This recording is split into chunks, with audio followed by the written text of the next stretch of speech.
All right. Can y'all hear me? Am I good?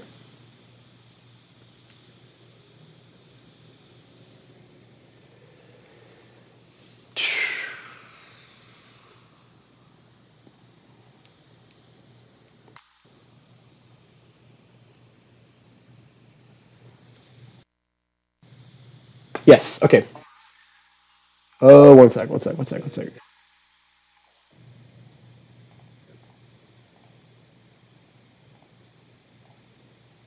Fuck. Why is this happening?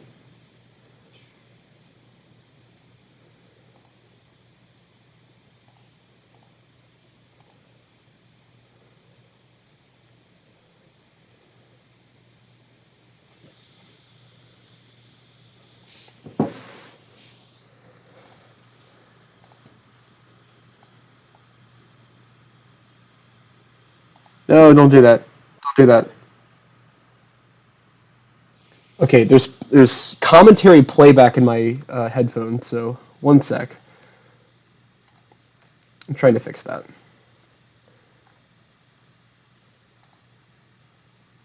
Okay.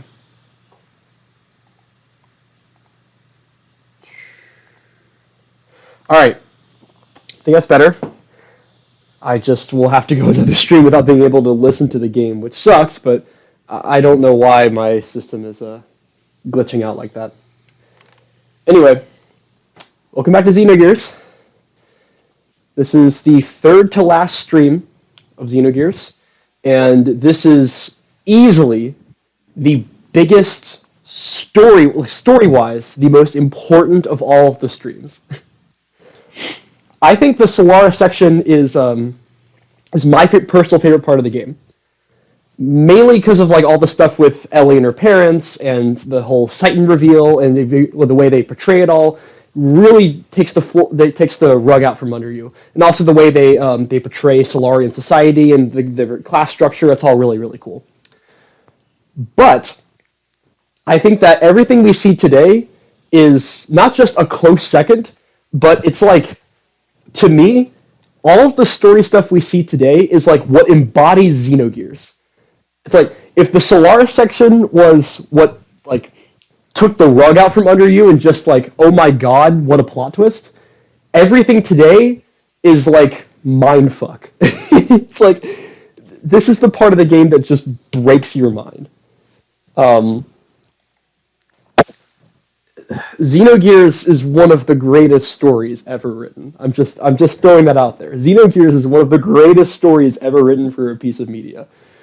And I hope, if I haven't already sold you on that, everything we see today will. But on that note, there won't be much gameplay at all in this stream. There are, I think, 3 boss fights, and that's it. No dungeons, no side quests, no shops, no nothing. 3 bosses, a ton of story. Lots and lots of cutscenes. So, without further ado, let's get right into it. Krelian has taken Ellie. Faye and Juju. Yeah, okay, I do want to talk about that from last time. Alright. I am very, very, very mixed on the entire scene at Golgotha. On the one hand, they nailed the atmosphere. As far as like, and that goes for everything in Disc 2. They nailed the atmosphere. Even if like, there's very little gameplay in Disc 2. It doesn't play like a traditional RPG, a visual novel, right? And some of the cutscenes, they can't actually fully animate the cutscene. They just did a little diorama with the characters moving around. Right, fine. But the music, the dialogue, they nailed it. Like Ellie's power releasing from within herself, mirroring what has happened to Faye when it has been awakened all these previous times. You know, the dialogue from Krelian and Groff just making Faye and the others just feel completely helpless. They nailed it. The tone was perfect. Plus, it's like the climax of Ellie's character development. And by the way, I don't think they ever explicitly name it in game. Actually, maybe they do. They may name it once. Actually, no. Yes, they definitely name it once. Ellie's Omnigear, the one that was in Shavat. They name it once, but it's mistranslated and it's awful. The game calls that Omnigear L Riggers. L, just like Elrin Maslow and L Steyer, EL-Riggers. Regrs. Not even a word. That is a mistranslation. It is supposed to be El Regulus, which is named after a star. So, that's one of the worst mistranslations in the game, I would say. So, yeah, what I was saying about the Golgotha scene, all of that being said, I think the scene would have been much more impactful. First of all, had Choo-Choo not been there. Choo-Choo on the cross, like, Jesus, Choo-Choo Christ, like, looks stupid and really brings, like, that part kind of brings down the tone of the scene. If there's any one part that brings down the tone, it's that.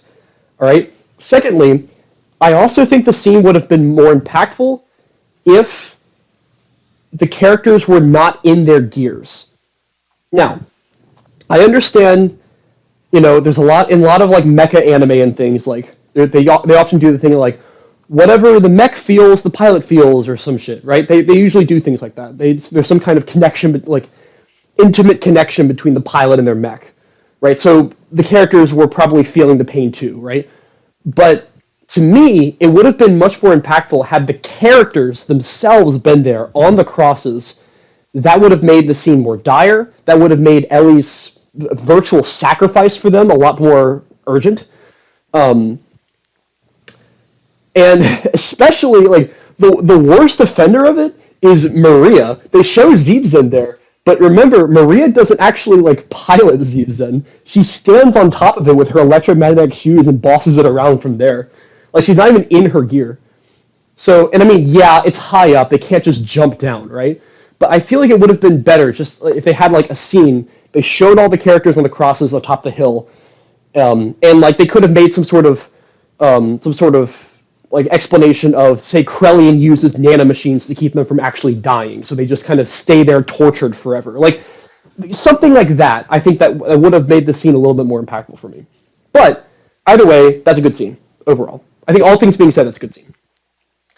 In addition, all the stuff with Mahanon last time, that's big. We're going to be learning about all that today. Krellian currently has Ellie. Faye and the others were not able to help her. They were used as bait so that Krellian can get Ellie for whatever reason he has. And in addition to that, Krellian and the Gazel Ministry have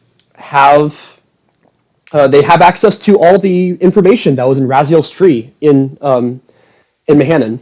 Oh, and one last thing. Speaking of Raziel's tree, one last thing I will say before we get started. So, I mentioned this last time, but the characters discovered through Saitans digging through the data in Raziel's tree, they discovered the Yabe interplanetary invasion system. That within Raziel's tree was all of this data encoded for a giant ark and a big weapon system that was meant to conquer the universe or something, conquer planets, conquer galaxies. And we also found some organism, some crazy alien organism called Deus that we fought off. Kind of an annoying fight, but either way. That same alien organism you can see growing in one of the monitors in the intro cutscene. On one of the monitors in the bridge shows that alien organism growing. I may have said that last time. But, the Gazel Ministry and Krellian have referred to Mahanon as the resting place of God, and they want to resurrect God, so maybe this is what they mean by God. We haven't really known up to this point what exactly they mean by God. What exactly is it they want to resurrect?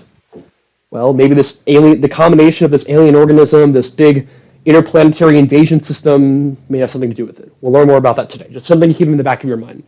And of course, Yabe, I mentioned this last time, it's a huge mistranslation. That's like the main reason why a lot of the translation team dropped out, because they didn't want it, because the Japanese version had Yahweh, which is the Judeo-Christian God, and they didn't want to translate that.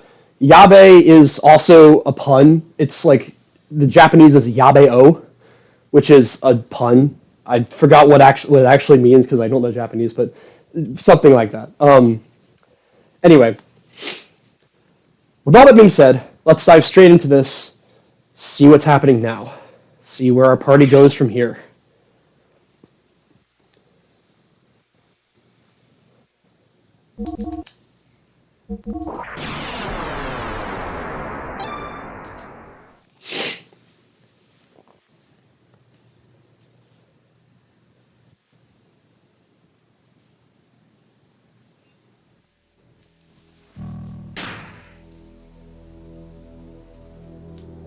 Alright, so I'm going to keep this party of 3, although I am going to change our gear settings, because I said we only have 3 boss fights in this entire stream, but the 2 coming up is arguably the hardest boss, like, collectively, these 2 boss fights, the hardest part of the entire game, without a doubt.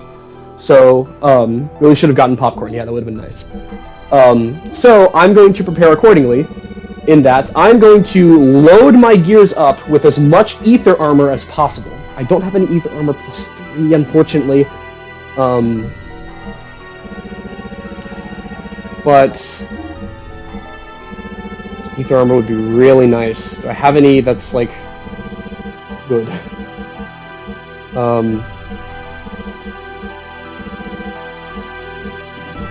Okay, I just have this ether. Oh, shit. Do I want to give up that much defense? Yeah, I think I do. I think I do, actually. Ether armor plus 3, and then, yeah, I think I'll do that for everyone. Advari has one of the highest natural defense stats. I think it's actually either Zeebzen or Elstire that has the actual highest, but he's up there. His ether defense is very poor, though. Alright, so light armor. I don't have an ether. Okay, no, I do, because I equipped it off of them. No, I don't. I don't have anything. Shit.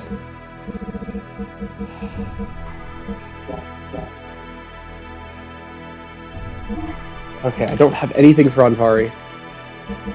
That's not good. Anybody raises ether defense at all? Nothing?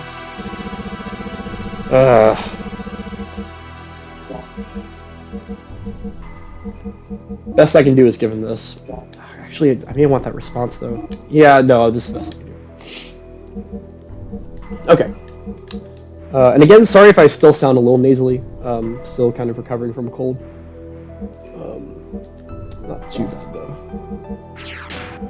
Anyway, this is our party. Let's go.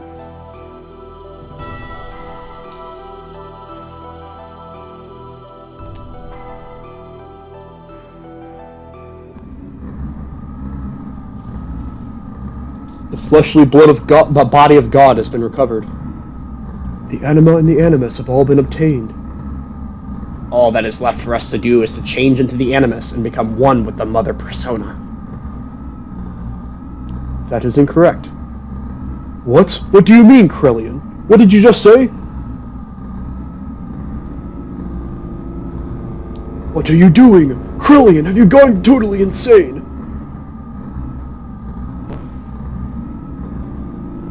What are you doing to the memory banks? Do not touch them! We cannot survive without them! You were the only ones who could have activated the key. But now that it has been activated, I no longer need you. I am having you all erased. How dare you!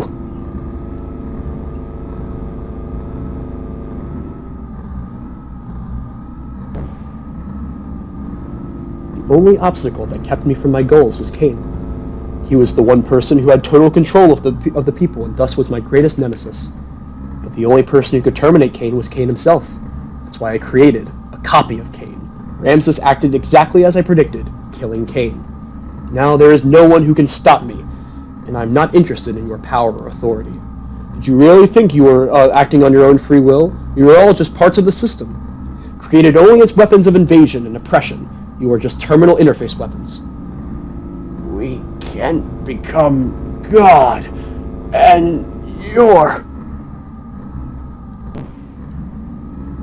God? Who said you'd be God?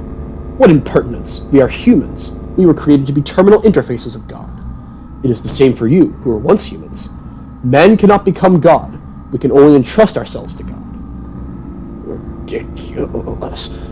Going against the mother. I have not gone against her. This is the will of the other mother. You think you can eliminate us and still revive God? It can be done. Your genes were scattered in order to keep the world alive after the fall and days of destruction. Those genes live on today within the humans, the anima vessels, and the recipients of their alignments, the animus, and also the persona.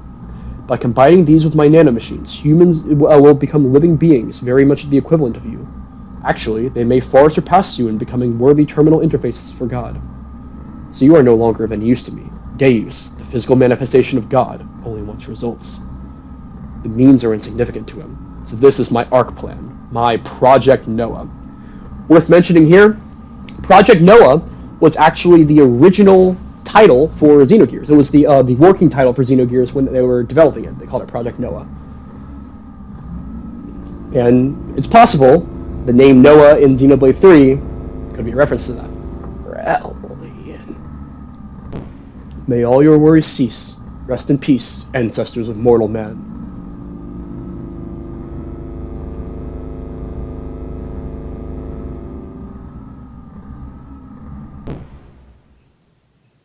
Good riddance. Now it is just you and I, Sophia.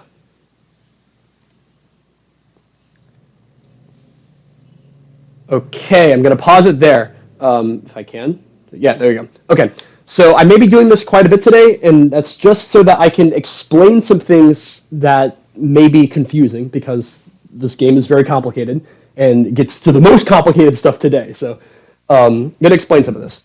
Not the first time I've heard the term Project Noah. Right, that was actually the original name of the stream last time, because I thought we were going to get to this point, but we didn't. Anyway, so some important things to take away there. The Gazel Ministry has said a lot of crap about the anima and the animus throughout the entire game. We haven't really known what they've been talking about. We know that there are anima relics, which were scattered across the earth and were said to be like, carrying some of the wisdom of God that has existed since humans came here 10,000 years ago. That they can resonate with certain humans. That with humans have a certain amount of anima alignment. We saw that back in the Solaris lab, Krellion's lab, where all our party members were shown. And they all each had a different anima alignment. They had a number associated with it. So different humans can align with anima relics and transform their gears into omni-gears. We know that much. Right? So what is anima and animus in its... actually, long before... Oh, okay. But, so what is anima and animus in its sense? So we'll learn exactly what they are in a little while, but I'm just going to kind of give you some things here. So, as Crowley was saying there, originally, the Gazel Ministry were the animus. If you remember, there were originally 12 members of the Gazel Ministry, and they and Cain were the first 13 humans on the planet.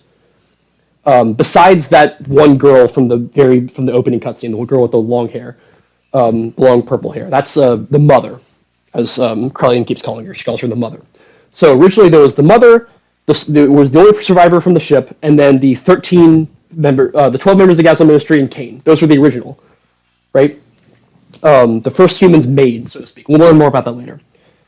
The 12 members of the Gazel Ministry, 4 of them died in the Diabolos collapse after the war 500 years ago.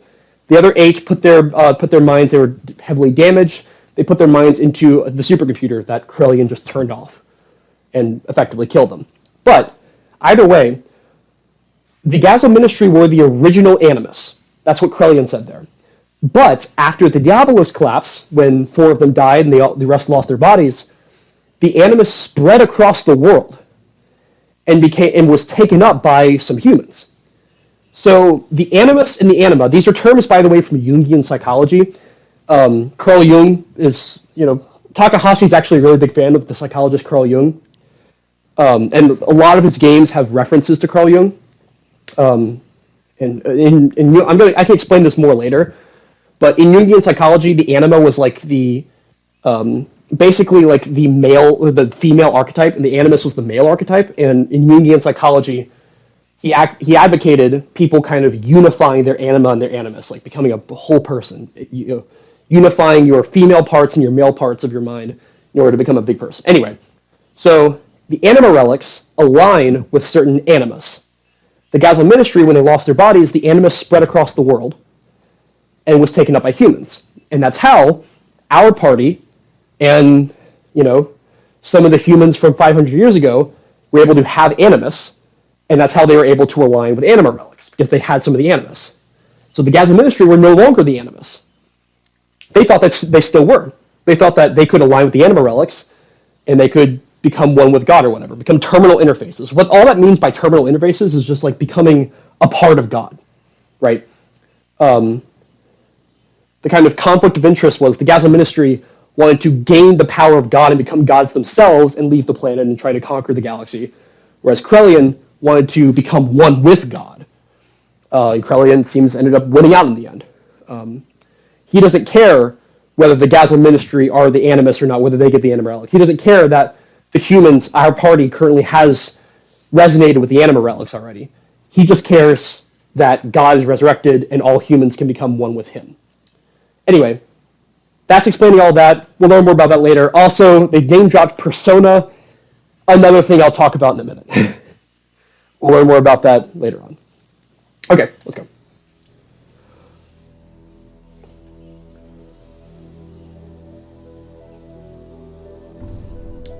I was powerless. All I could do was stand by and watch as they took Ellie from me. I am powerless.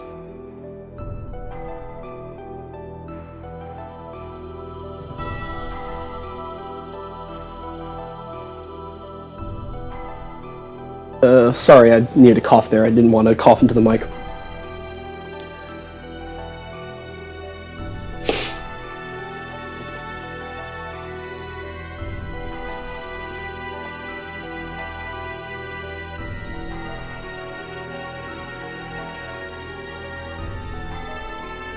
What are you doing there? Oh, it's you. I wasn't able to beat Groff. I didn't stand a chance against him. It was obvious from the start. It was impossible to try to defeat a monster machine like that to begin with. And Ellie, how is she so damn foolish? I implicitly told her not to come. I told her to run away. She had to have known it was a trap. Yes, you won't be able to defeat him like that. As long as you continue fighting with that kind of an attitude, that is. Huh? The reason you lost and that young lady was taken was because of your pride. Weren't you depending far too much on the power of your machine? Not to mention that new id power you're now able to control. What is Groff's source of power? His machine? His technique? His experience? I do not think so. It is his feelings. His heart, his feelings, are dominated by his resentment and his hatred of this world. That hatred is the source of power. Your feelings weren't focused enough to fight off Groff. That is why you could not win. Your feelings must be in the right place. That is strength. I'm not surprised you lost, seeing as you do not understand the true meaning of strength. Wiseman. That young lady. The only thing in her heart was her desire to save you all. She set aside her fear and piloted that machine. It was because she had such strong feelings that you are all still alive. That is what I think. Of course, you have been defeated. However, that doesn't mean it's over. How do you plan on responding to her feelings? It is now your turn to save her, is it not?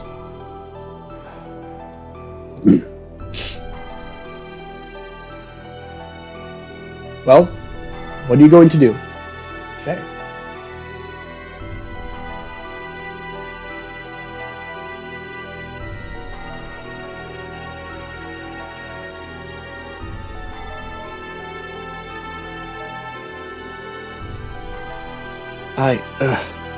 I'm going to...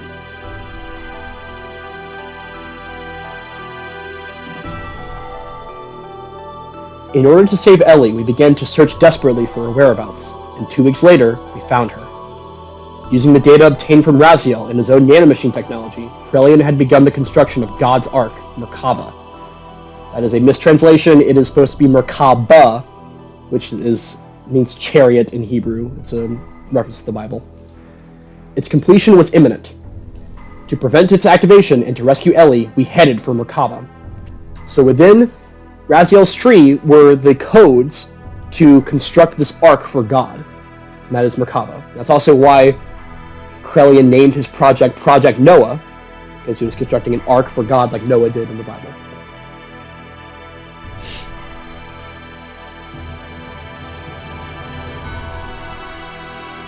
You again.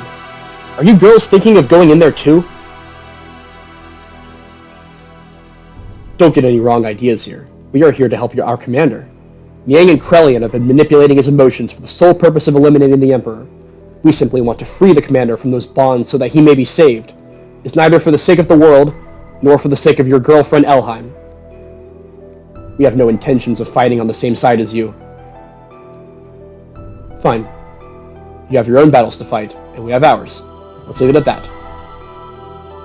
But if things get out of hand, you head back. We'll handle it.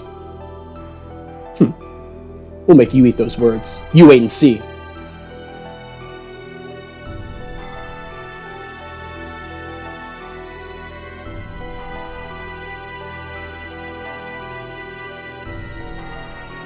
We entered inside of Merkava, and, while fighting back units of weapons that self-regenerated through the use of nanomachines, we headed for the central core, again skipping over a dungeon to get there. And then, once again, Ramses appeared before us.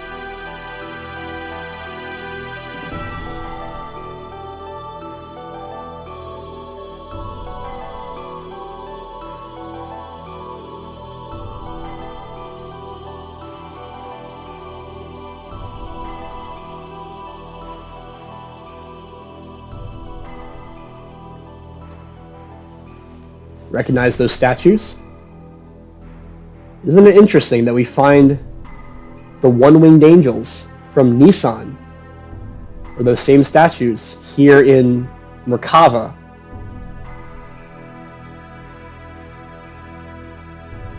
As we descend down into the depths of Merkava. Quite interesting.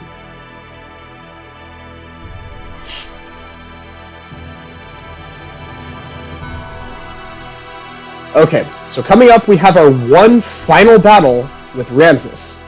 And this fight is very, very difficult. Very, very freaking difficult. And so is the fight after that too. So what I'm going to do, I'm going to actually switch out Bart for Billy. I'm not going to take Billy into the battle, keep that in mind. But I'm pretty sure Elrond Maswo has a... called Maswo. How's it called that? Okay. Pretty sure Elrond Maswo... Oh, it doesn't. Okay. Someone has another Ether Armor +1, because I don't think I just have 2 of them. Someone else has to have one. Could be Maria. Could be Emeralda, too. Actually, Emeralda may make more sense. Let's check Siebes then. Yeah, okay. Ether Armor +1. To equip that from her, I'm just gonna give her another normal Ether Armor. I'm gonna put that on Bari.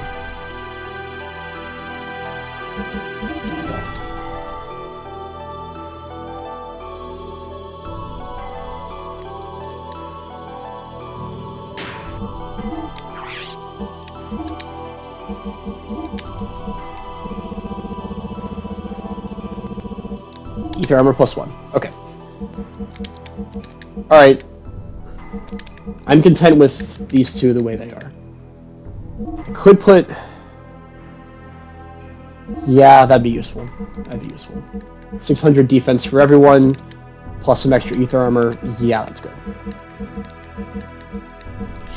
Okay.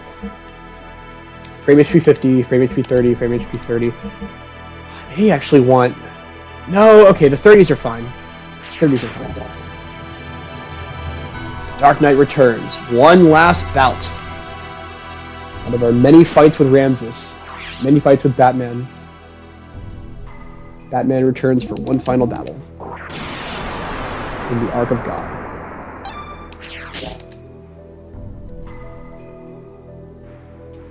Let's go.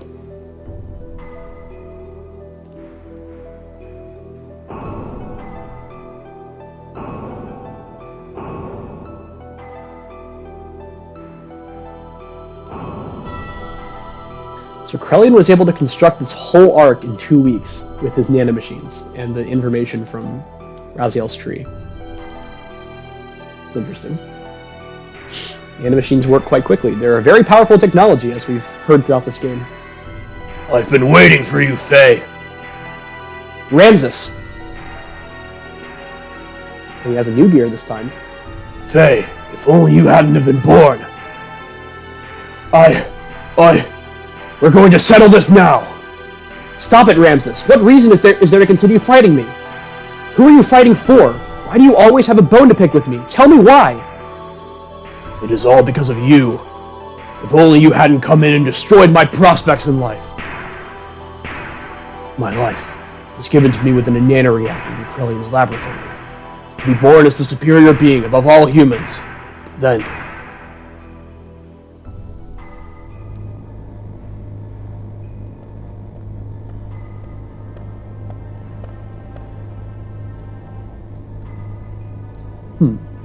This time your body is young.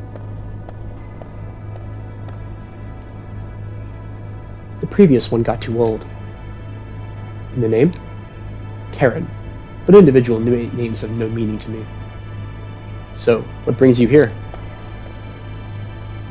Is that thing inside the nanoreactor there the one? Huh? Oh. Recognition code 0808191. Ramses.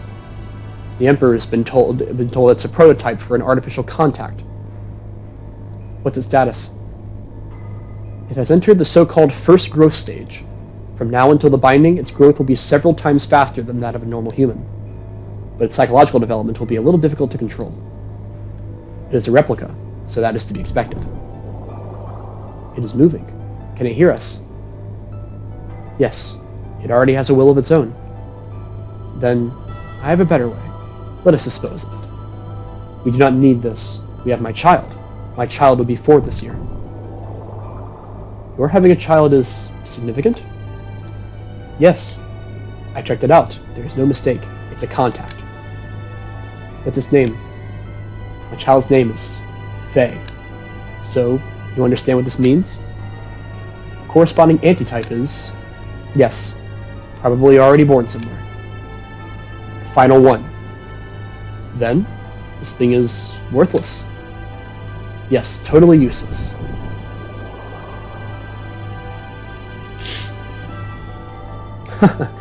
Chase after it, boy. A love that's unattainable for you, no matter how hard you try to pursue it. Until then.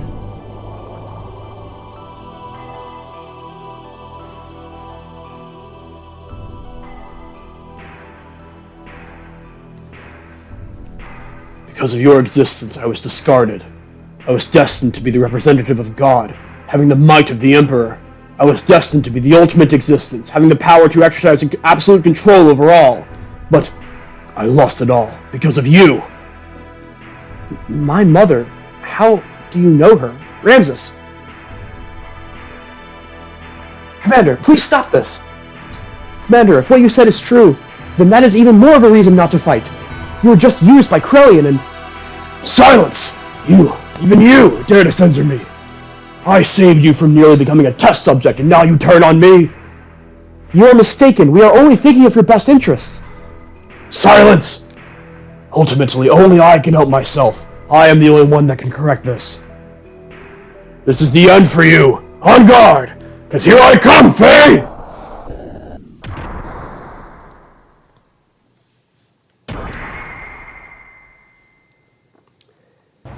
Alright, this is Ramses' new Omnigear, Amphisbaena. Or I think it's pronounced I think it's spelled here Amphisbaena? Yeah, Amphisbaena. It's from Greek mythology. There was a snake-like monster called Amphisbaena. Anyway, he starts the battle with this. Wave 3, the Miser. Everyone's HP is reduced to 1. Immediately. Fixed frame. Because he does have other attacks. This fight is no freaking joke. This is hard. And the worst part about it is you have to keep enough fuel for the fight right after, because there's no in between. There's no way to refuel in between. So you have to be conservative, but also not too conservative with your fuel. We're going straight into system mid. That's what I mean.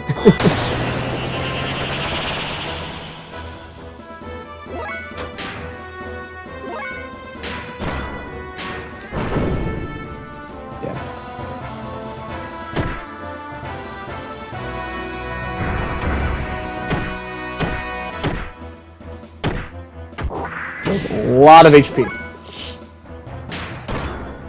Now, it is possible, if you recall, the Omnigear that we saw in Solaris, in Krellian's lab, it is possible, and in fact I think it is true, that this Omnigear, Amphisvena, is that Omnigear.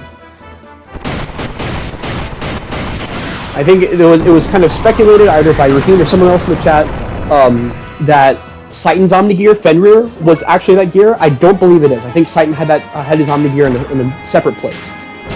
I think Amphisvena was the Omnigear that was stored in Krellian's lab, and I think as a kind of a last-ditch thing, Krellian kind of just gave him the Omnigear and said, "Go for it if you're really so intent on destroying Faye." He knew he was going to lose. Okay, so he saves up power. All right, I didn't actually. We're just gonna attack him. You gonna counterattack? Hopefully you don't counterattack. Please. Can't. Okay. Whatever. Just take him down.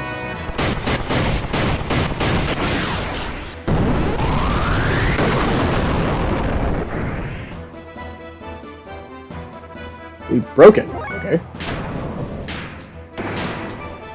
Is he charging up for an attack or something? I wasn't sure. Maybe he just had to do enough damage to stop him from charging at that time.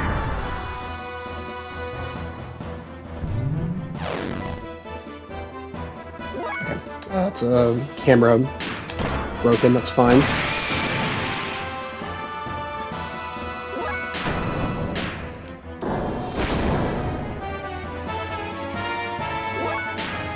Just do a lot of damage here.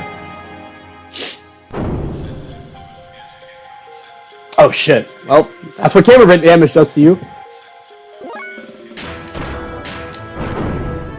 Yeah.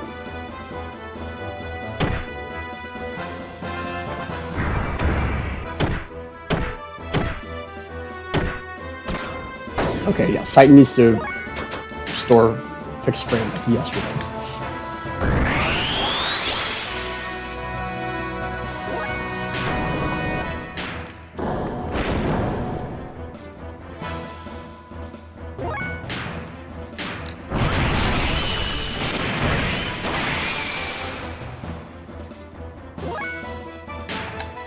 His camera's damaged. Damn. System id. Okay, system id's 5,000.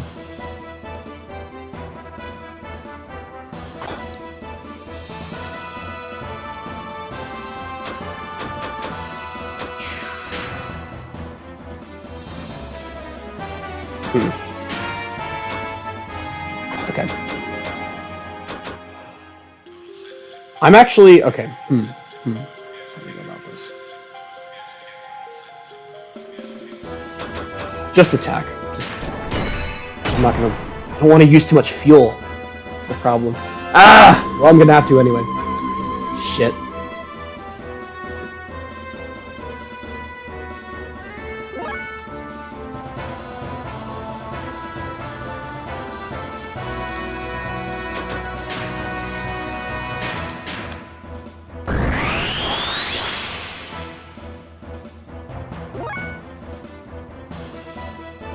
Oh shit. I'm gonna hope my internet's going okay. Seems like something's bugging out.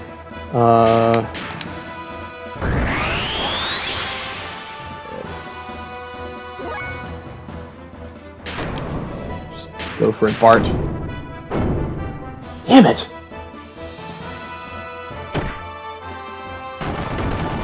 Ah, damn! What the hell?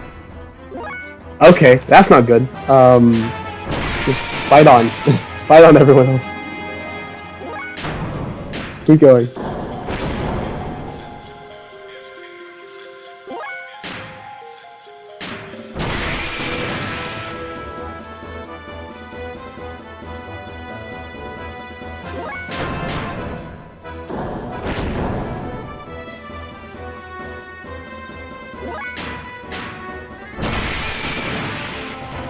Keep going. There we go. Okay.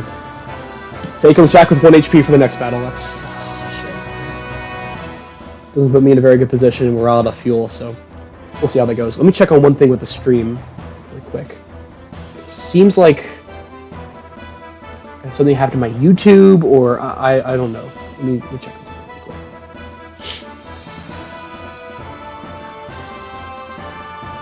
Something's not loading, maybe.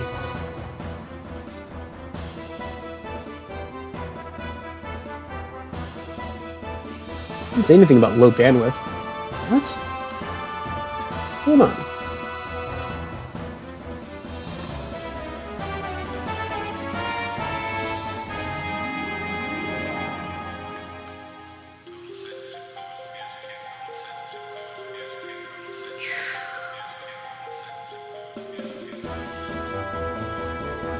Wi-Fi's connected. Alright, just give me 1 sec here.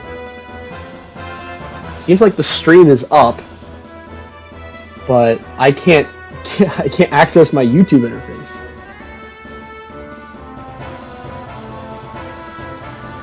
What the heck?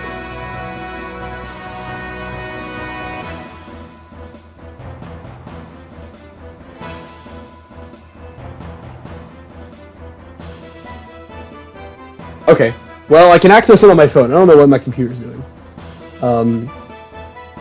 May just be bugging out, I guess. I don't know. Okay. That kind of sucks, but I have it pulled up on my phone. If it takes me a little longer to reply to to see chat stuff, that's the reason why. Anyway, I'm gonna move on. We're gonna see how the next fight goes. It's probably gonna be a shit show. We'll see.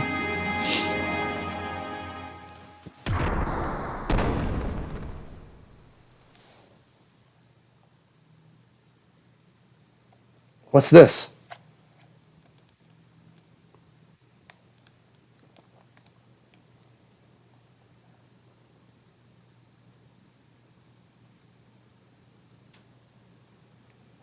What is this place?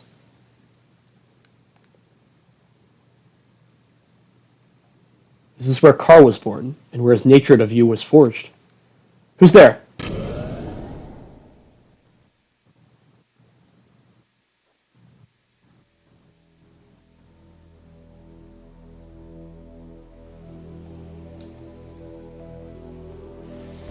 What is this? Huh, that's Ellie!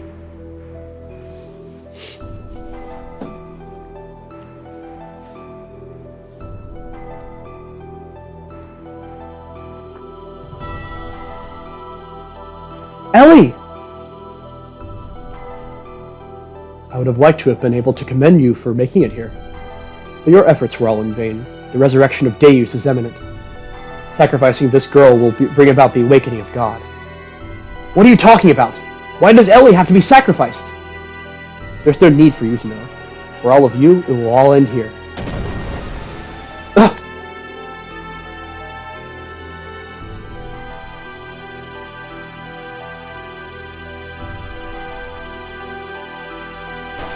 Okay, and this is Miang's Omnigear, Opiomorph. Probably the single hardest fight in the entire game. Because... adieu, boys. Because at this point, if you're not a god gamer or something, your HP and fuel is probably very low from fighting Aphysbana, and you don't have a whole lot of options. So, not to mention, she does this shit. Every time you attack her, she raises her her ether attack and her defense. So, here's what I'm gonna do. I'm gonna go into System Mid.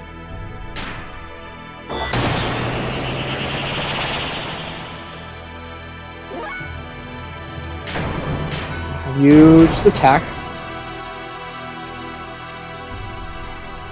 And then, instead of using System Mid to attack, if you remember, System Mid counts as going into Hyper Mode.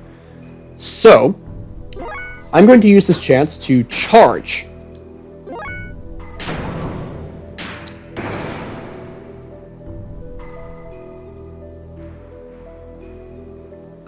This attack was what I was concerned about. So every like 3 turns or so, she uses this ether attack called Devastator that deals back to your party as much damage as you dealt to it. Okay, I think this is a done deal.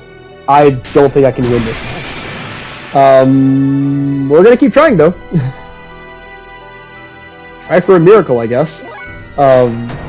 Yeah, I'm not sure. I'm gonna try to go into hyper mode with it. That's the only way I can think to win this. This part sucks. Okay, hyper mode it is. I'm just gonna try my best to get into hyper mode. Yes, okay, good. Charge. Fucking charge. As much as possible with both our characters. Okay. Oh my god, this may be a party wipe. This may be it right here. I don't know how much damage this is gonna do. 2,000? Okay, party wipe. Alright, we have to go through both fights again. I'm okay with this. I expected something like this to happen. Shit.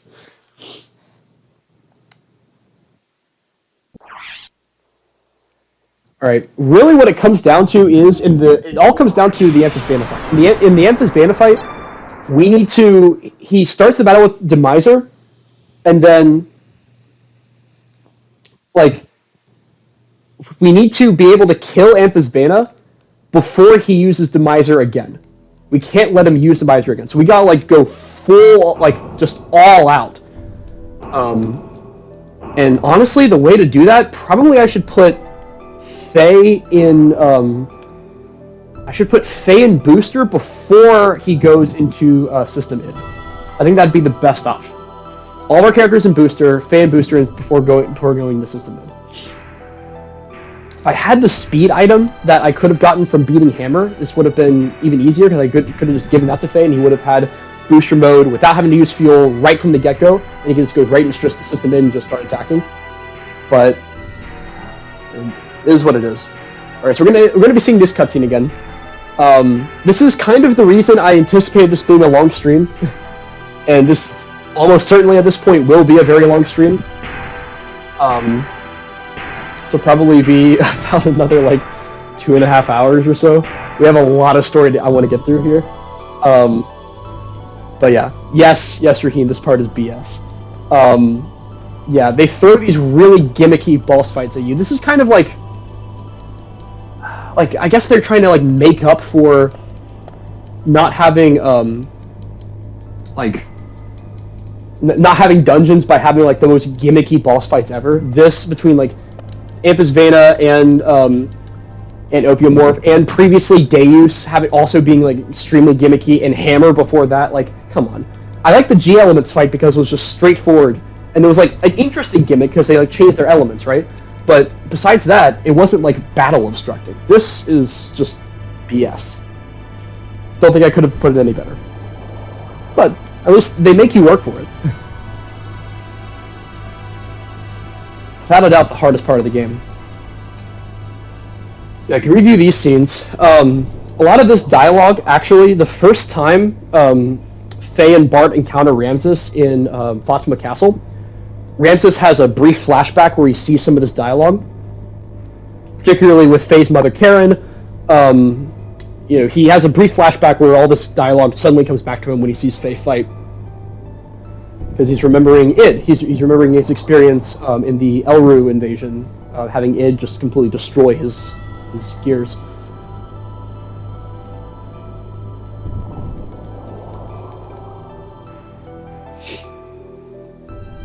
And again, no way to fast forward through dialogue in Xenogears. You just gotta tough it out. That's why I will never, ever, ever, ever, ever speedrun Xenogears. And I don't think anyone ever should, because you have to go through a lot of this. At least, like, compared to other speedruns, you actually do get to experience the story in Xenogears, because you have to read the dialogue, so you can't progress it any quick. Whatever.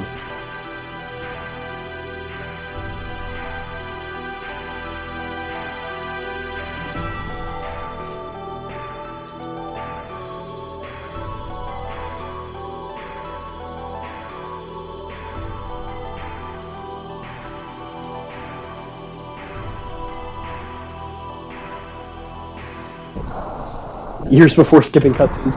But even in games like say Final Fantasy VII or Chrono Trigger or like any of those, there's ways you can like go through dialogue a lot quicker. So like regardless, like this game was just kind of behind in that respect, as it is in other respects too. But we've gone over that. Anyway, Wave 3 Demiser. Let's go. Let's get this thing started. Alright. Frame HP.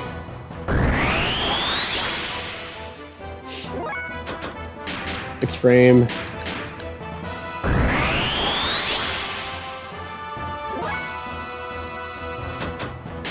Fixed frame.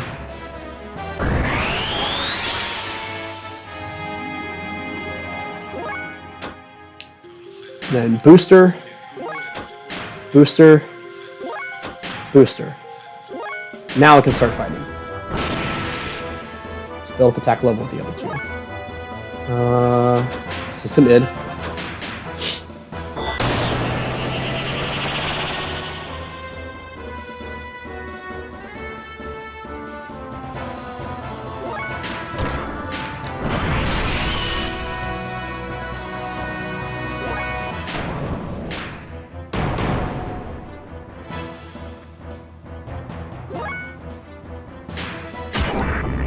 Go full out with system mid here.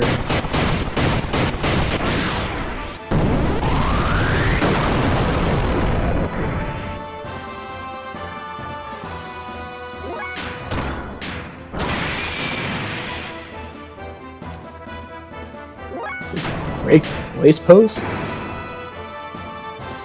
Doesn't quite understand what blaze pose is. So he's just attacking more. Okay, camera damage. At least it isn't Faye. That's better than last time.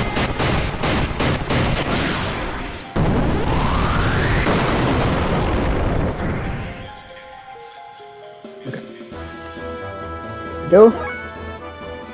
And I think I'm actually going to put the others into hyper mode. At least sight and see if we can do it, and then I'll put Anvari in the hyper mode. We try to get some field back before the next fight starts, especially on guard. Also, death blows in hyper mode are cheaper anyway. Cheaper, like, more fuel efficient. Okay, he's in hyper mode. Yeah, you see Zenretsu is only 20 and it does more damage than any of his other death blows. Oh, damn it! Oh, I needed that to hit. Okay, I really do not need him to do Demiser again. That's not good. The more this fight goes on, it's like a ticking time bomb. Okay, maybe... Shoot. Do system id and then try to charge, maybe? Like just do an attack and then charge?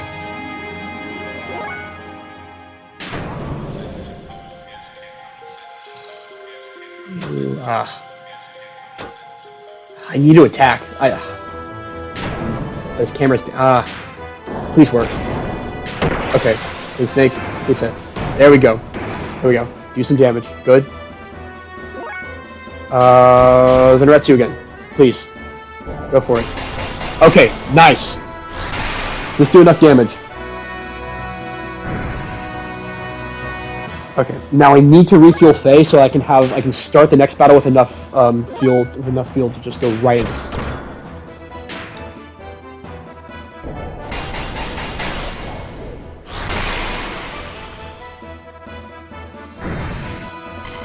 Okay, alright, it's done.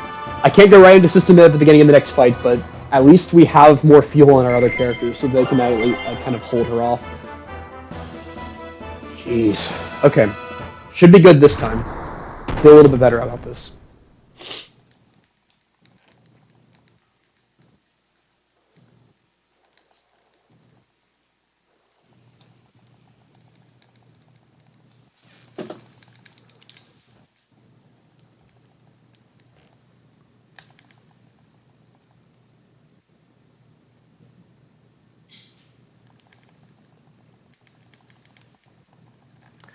Another reason I hypothesize, Monkey Gear died again, yeah. Another reason I hypothesize that Amphis Vena is the gear that was in Krelian's lab is explicitly in Perfect Works, it says that Anthus Vana is actually Krellion's gear. Like, Vendetta was, like, Ramses' gear. Anthus Vana was Krellion's Omni-gear. It was the gear that, or the Omni-gear that Krellion's gear turned into after resonating with his Anima Relic back 500 years ago. So it was actually Krellion's gear. That's, like, where he would keep it in his lab. That makes sense to me. Okay. Let's do it. Come on.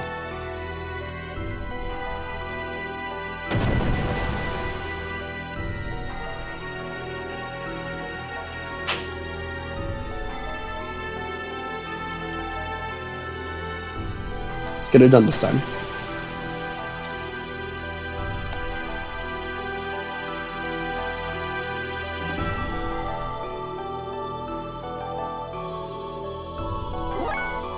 Okay.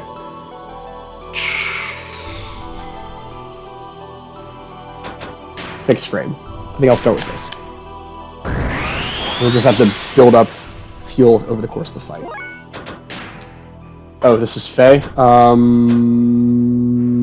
His HP's fine. Just charge, I guess.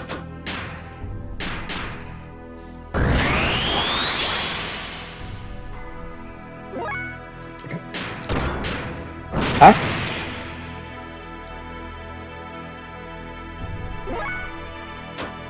Charge. Just need enough fuel to get into to system in.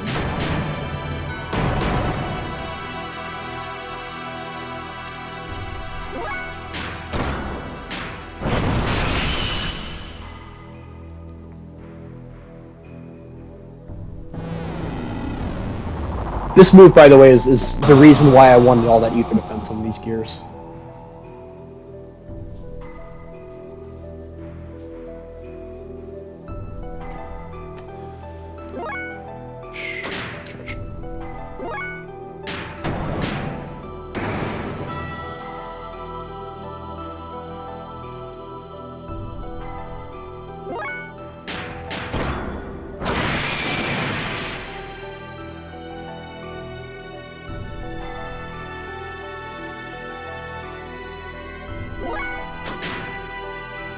$998, that's tough, man. Okay, actually, that's good that she missed it. She won't do as much damage with this next Devastator. Okay. Charge. Charge. Okay. Let's see, how much? Can't be too bad, right? Okay, just the same as it was last time. Okay. Whatever. Titan, how much? Actually, not even at not that much of a loss for fuel. How about you attack it now? Damn, I don't wanna.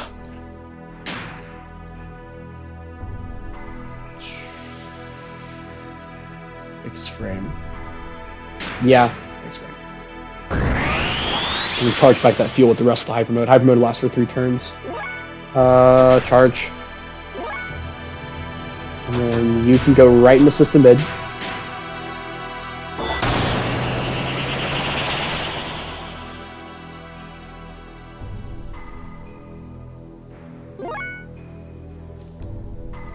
Charge. Here in, okay. Charge. I'm thinking attack once. Ooh. Okay, she may actually be just about to do Devastator. I'm gonna charge just in case. I'm thinking attack once and charge twice with system in. Charge.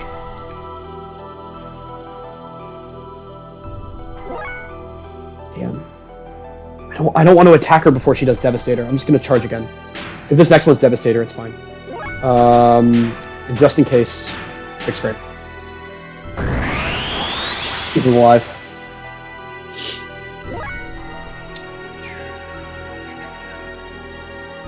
Something's out of it. Let's, I don't know, just start building an attack level with you. When are you gonna do it? When are you gonna do it? There it is. Okay, so then we go 10x after this. With Faye. Not that bad.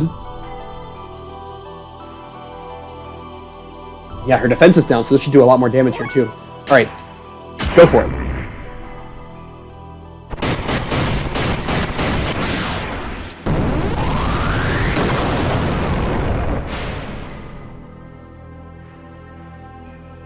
Okay, then I won't attack anymore. I'm just gonna, like, kind of play it conservative after that.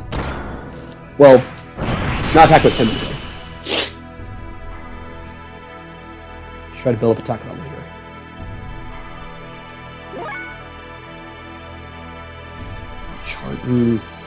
Yeah, I guess the best I can do is just charge with him. No more attack quite yet. Charge, I guess. He's not really... Just charge. Just a little more fuel. Attack. Okay, that's good. That's good. That's good. Good to attack level 3 without strengthening her Devastator.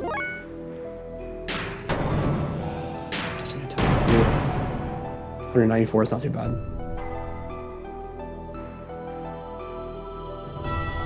Okay.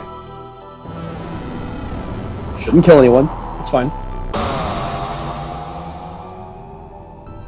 Keyword is shouldn't. Okay, 4,500, that's a lot, but that doesn't kill anyone. I think we're okay here. I think,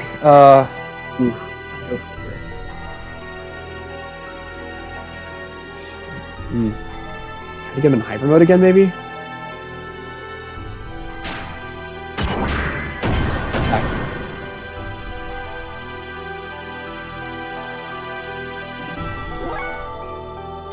Charge.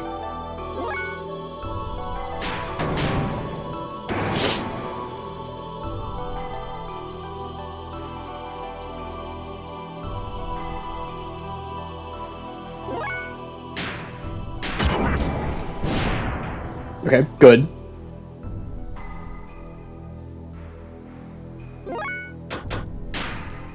Heal you, so just in case she attacks again, it's a lot of it's a lot of HP, and then at least I'll have one alive. I don't know if Bart's going to end up being able to survive the next one. I worry about that.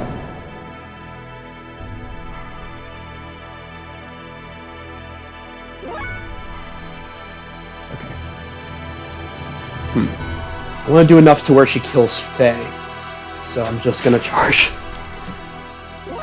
Half this battle is just charging things. Okay. I need to get 3. Okay, 352 is not bad. Please, if this is... Okay. Please. Please, I need a miracle here. This cannot kill Faye. This cannot kill Faye, please. Oh my gosh! Okay, well... Damn it. That sucks. That really sucks. Okay. Oh, fuck. All I can do is just go all out with his hyper mode. I got 2 turns to do it, and then I can do a heal. So he actually has enough to heal.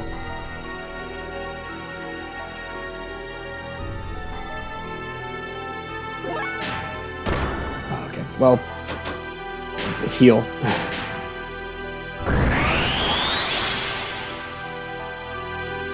Can't heal after that, though. Just gotta keep going.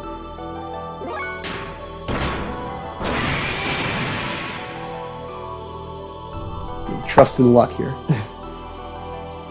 Okay. How much?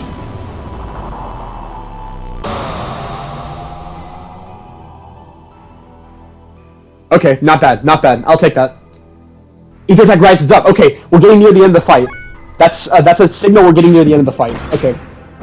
Nice.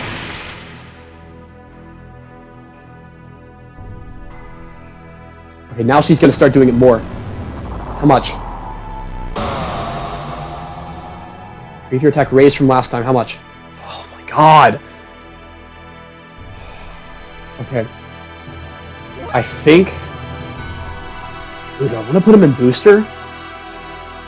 Maybe you can get another turn in before she attacks. Oh, I don't want to risk that. Maybe she's just attacking every turn now. Ooh.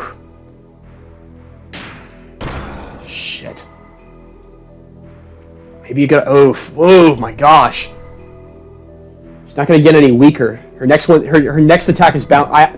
If I'm going to win this fight, it has to be right here. It has to be before the next time she uses Devastator.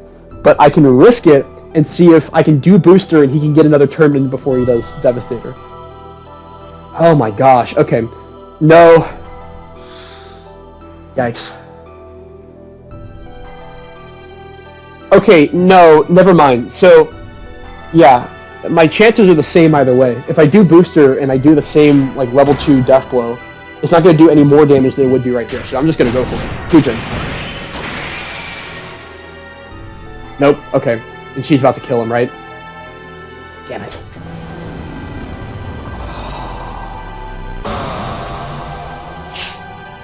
That sucks. That sucks. That sucks. We were so close, too. Okay, well... Shit. This is so bullshit. Oh my gosh! Really missing save states right here. I'm sure this part is a lot more bearable on emulator. We can do save states. This, oh my gosh. We may not even get to all the story I wanted to. I may have to go to bed early. Nah, fuck it. We're gonna blast through this. We're gonna go as long as it takes. It's gonna be a long night. Could be. It actually definitely will be. Not gonna lie. But hey, we started early. So this is good.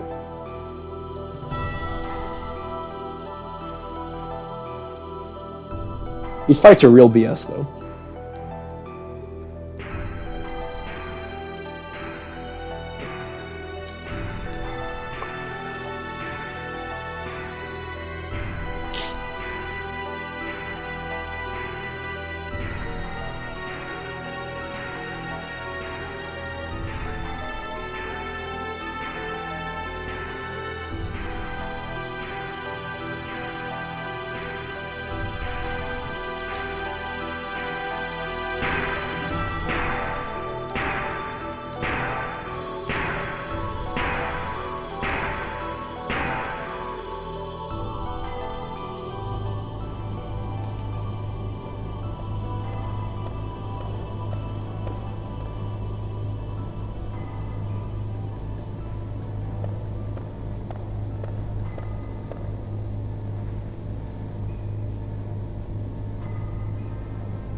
Okay. So I just did some math. May just sucks, yeah. Come on, I just want to get to the story stuff. This is the average Xenogears Disc 2 playthrough.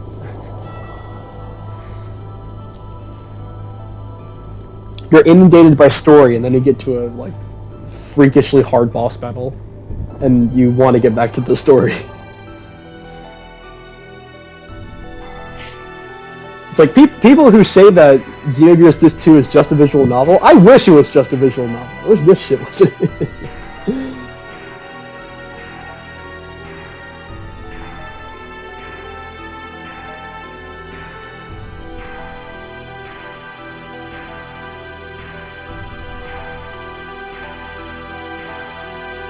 Okay, I think really it comes down to I need to be really conservative with phase fuel in the first fight against Ambasvania. I need to go straight into I need to go straight into system mid as soon as the fight with Miang starts. I did some math. I gotta end this Anthus Banda fight with like at least 1,620 fuel on Veltal 2. So really, okay. Oh, Sighton gets to move first. Nice. Put you in booster, I guess. That's rare. Okay. Yes, Fenrir and Anthus Vanda have the same speed value. Okay. So this frame HP already takes out about 2,300 fuel or so.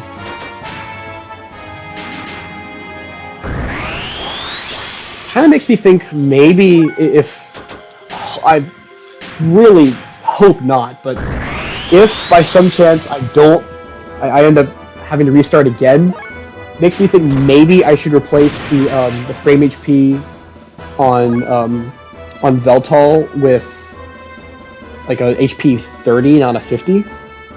But I don't know. Booster. Gotta do that. Attack. Attack. Oh, I gotta go into system mid. I'm gonna use quite a bit of fuel with this, but I gotta go into system mid. There's no other way of winning this battle. Gotta kind of go all out here. Make sure I charge enough fuel by the end. I'm gonna go straight into system mid for next. Yeah, the next fight needs to be I go straight into system mid, attack once, charge twice, and then go right back into the system mid. So I'm thinking like at least 1620 fuel in this fight off in order to do that.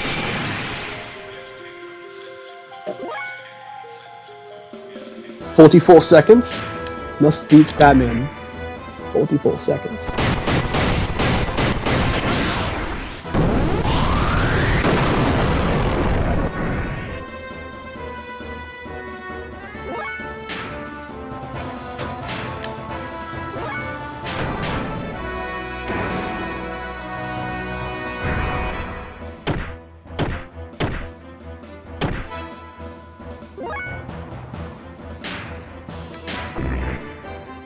Maybe I should charge for the last turn of system mid as well.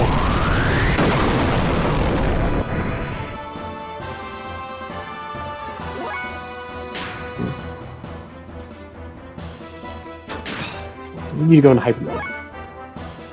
Nah, just go for it. I need to kill him. I need to kill him before he does the miser again. That's another freaking time down.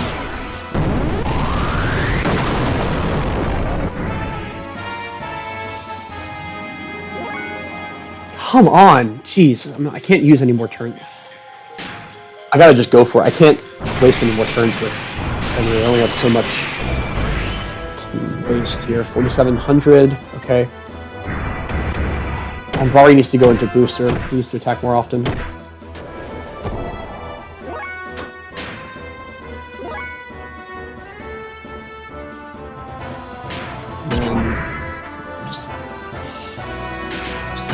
Attack, I guess.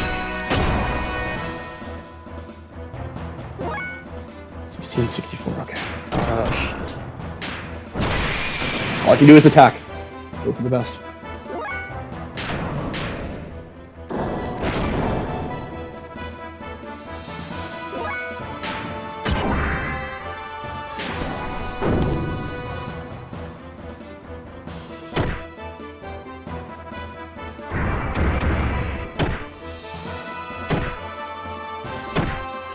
Damn!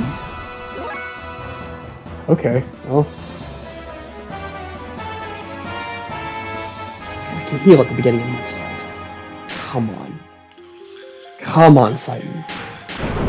Come on. Be the overpowered character we know you to be. 2274. Oh my gosh! It's just not dying.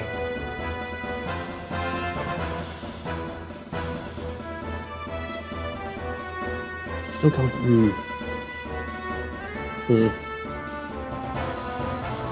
Yeah, I'm scared of Demiser. I can't have this happen again. Okay, there we go. That's fine, that's fine, that's fine. 1428, that's okay. That's okay. And it's under what I thought it would be, but I'm just gonna have to adjust strategy. I'm gonna have to use a little bit more time between. I can't go right back into system mid as soon as I drop out the first one. Okay. All right.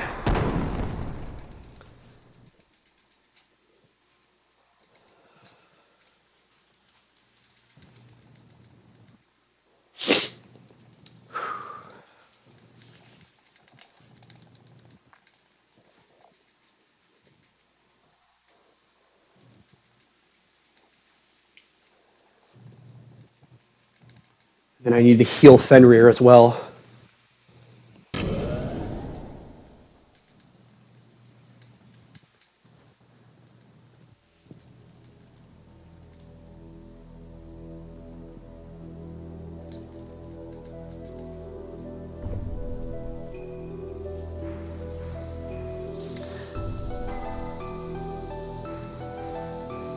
Oh yeah, Noah and in for Batman makes sense for the Emphas being a fight.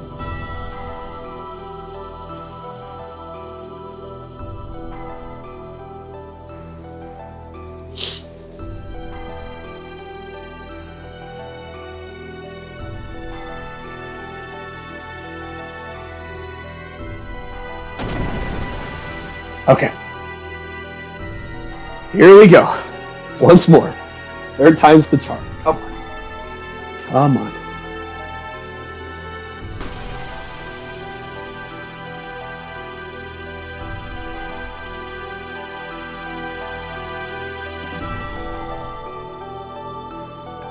Adieu, boys.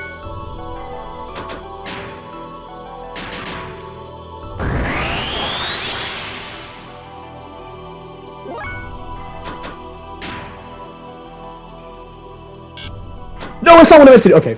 I thought I accidentally pressed X. So no, yeah, system in. Okay. I felt my thumb go down on the X button, and I thought I accidentally pressed X. I was about to be scared. Let's just heal on Varus as well. And then charge. I can't. I don't want to have them attack. Just charge her up more. Okay. Go 10x.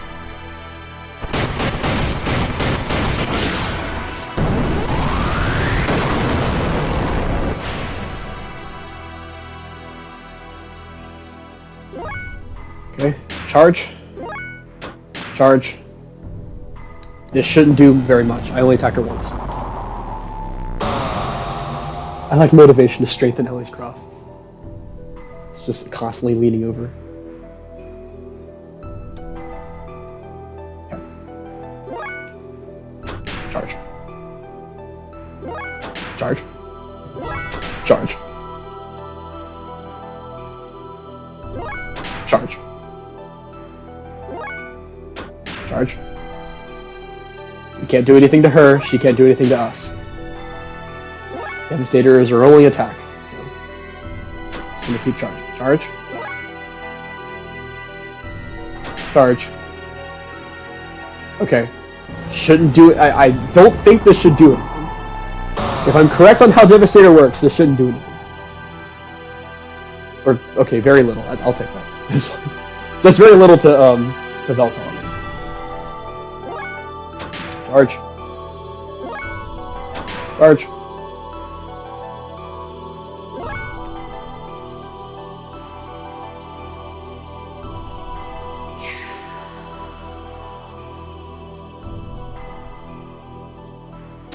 The other two are going to need to stay alive. Heal Sight. He has the lowest HP of the bunch. Let's just have him healed. Just peace of mind kind of thing.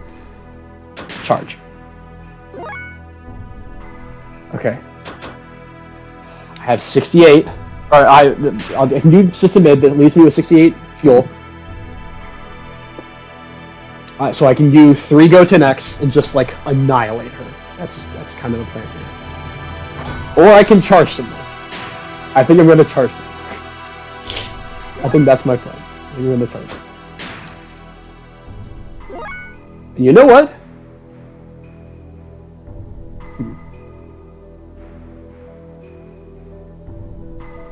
Yeah, okay. Charge some more before she does. Yeah, okay. That now I'm doing system in. Now I'm doing system in. Okay.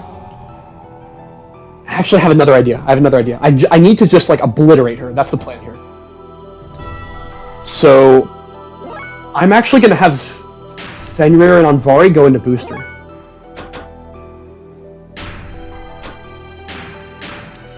Wow, Veltol does.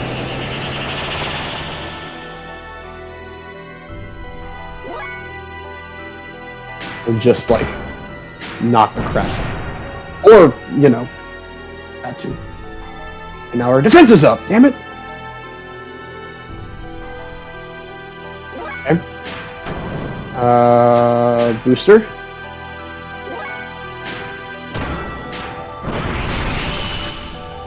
Attacking.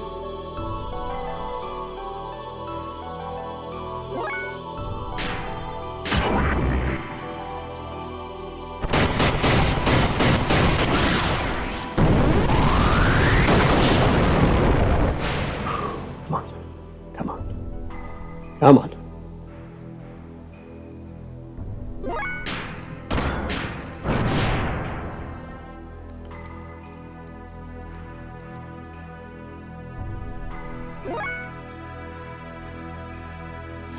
Actually, I want Faye to be able to do a lot of damage here. It may not be good of me to just keep raising her defense. Charge. Well, that's not going to do anything. This the booster just does it. Come on. Do a bunch of damage. Do a bunch of damage. We'll take it. 5277. We'll take it. And you know what? You get a med 2 second. Engine! Nice.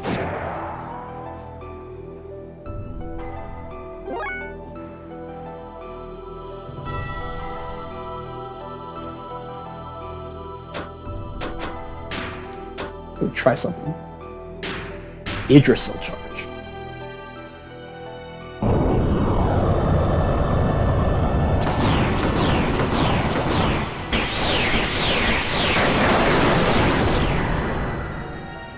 Not very much, but okay.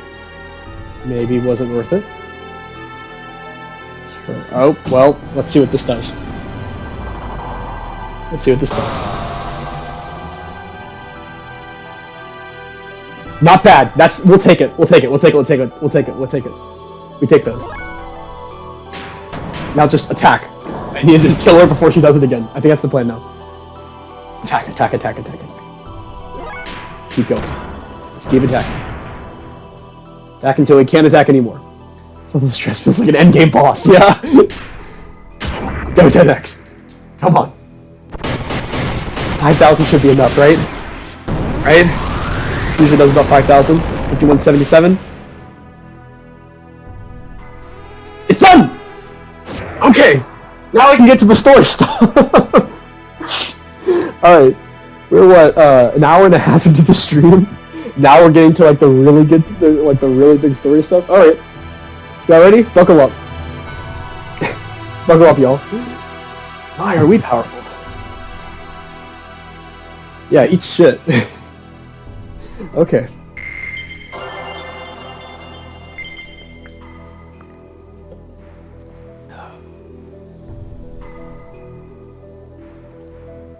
All right, de-stress. De-stress. No more stress here. Just gonna relax and enjoy some of the best parts of the story. No more stress here.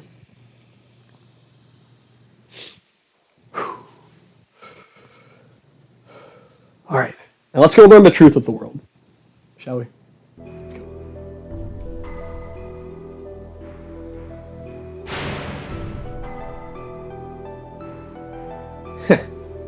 Well then, let's start over from the beginning again.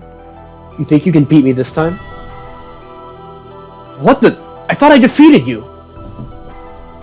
Unless you can decompose her atomic structure, you don't stand much of a chance. Normal attacks are futile against one who has the ability to regenerate, using nanomachines. That's bullshit. Whatever. And that other fight is easy, by the way.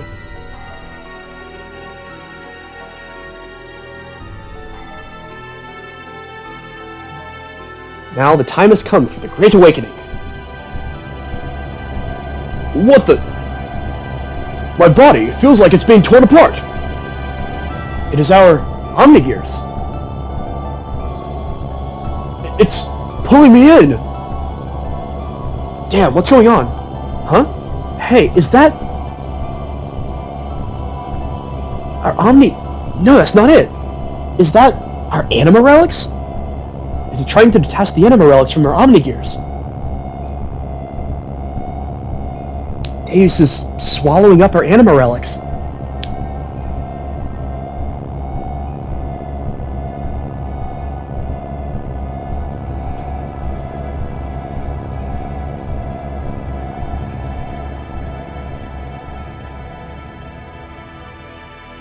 What's going on? My Omnigear won't move. It's like it's dead. This is the true meaning of the Anima Relics. To attain their respective animas, they return to the persona. The Anima Relics are really one set of parts that make up Deus, the physical manifestation of God. They regain their original powers or functions by aligning themselves with their destined partner. An Omnigear that has lost its respective Anima Relic is but a puppet. It becomes a mere vessel or container in which there are no contents. And this girl too was destined to become one with God. You see, Elheim is really one of the parts of God as well. What the hell are you talking about? Put simply, you serve to help bring all the parts of God together, here, for me. You're a bunch of stupid fools, as if you're all clowns. You believe the legend of how our world and the universe is created, but the Ministry and I fabricated that very myth a long time ago to suit our purposes. That's a lie! How can that be true? I think you'll find that your friends' Omnigears are all dead too. I'm talking about your friends who split up and took a different path than you into this place. They were all parts of God that were disassembled in the past, but once again are all gathered here. Yes, it is indeed the time for the resurrection of God. What was it all for? Everything that I have done up until now.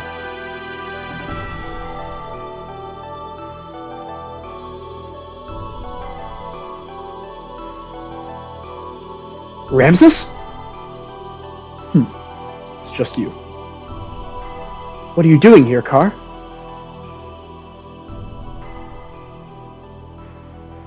What about me? My existence? What was its purpose? There was only one purpose to your existence, to eliminate Emperor Cain. Cain's will had become too much like that of humans. He was too concerned about them. He had forgotten his mission to revive God. That is why you were created. You were only made to remove our main hindrance, Cain. But, as the original living being, Cain had absolute power. To make you turn on Cain, it was necessary to focus your mind on a single point. However, being an artificial life form, you are mentally unstable. That is why you use phase existence, resentment. That is the source of your strength. But you have excelled superbly at fulfilling our expectations of you. But we no longer have any more use for you. Haven't you realized that yet? You're a piece of trash, and being the reject that you are, why don't you just leave?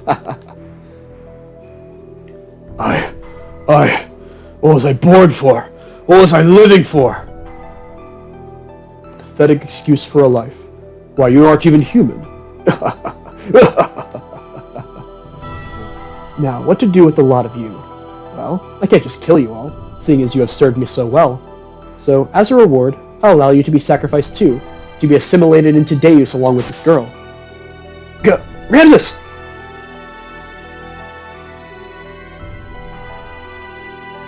Good. This is how I wanted it, Kar. I am fated so as to not be able to kill myself. Now all my wishes have come true, thanks to you. Yang.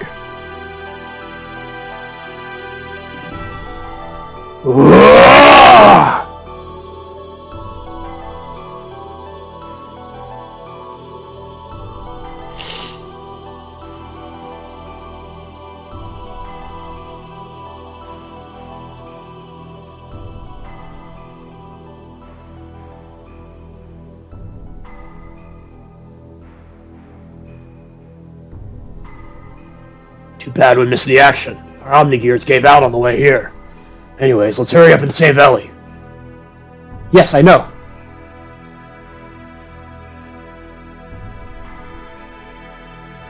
Hang in there, Ellie. I'm letting you down now.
Faye, now you hang in there.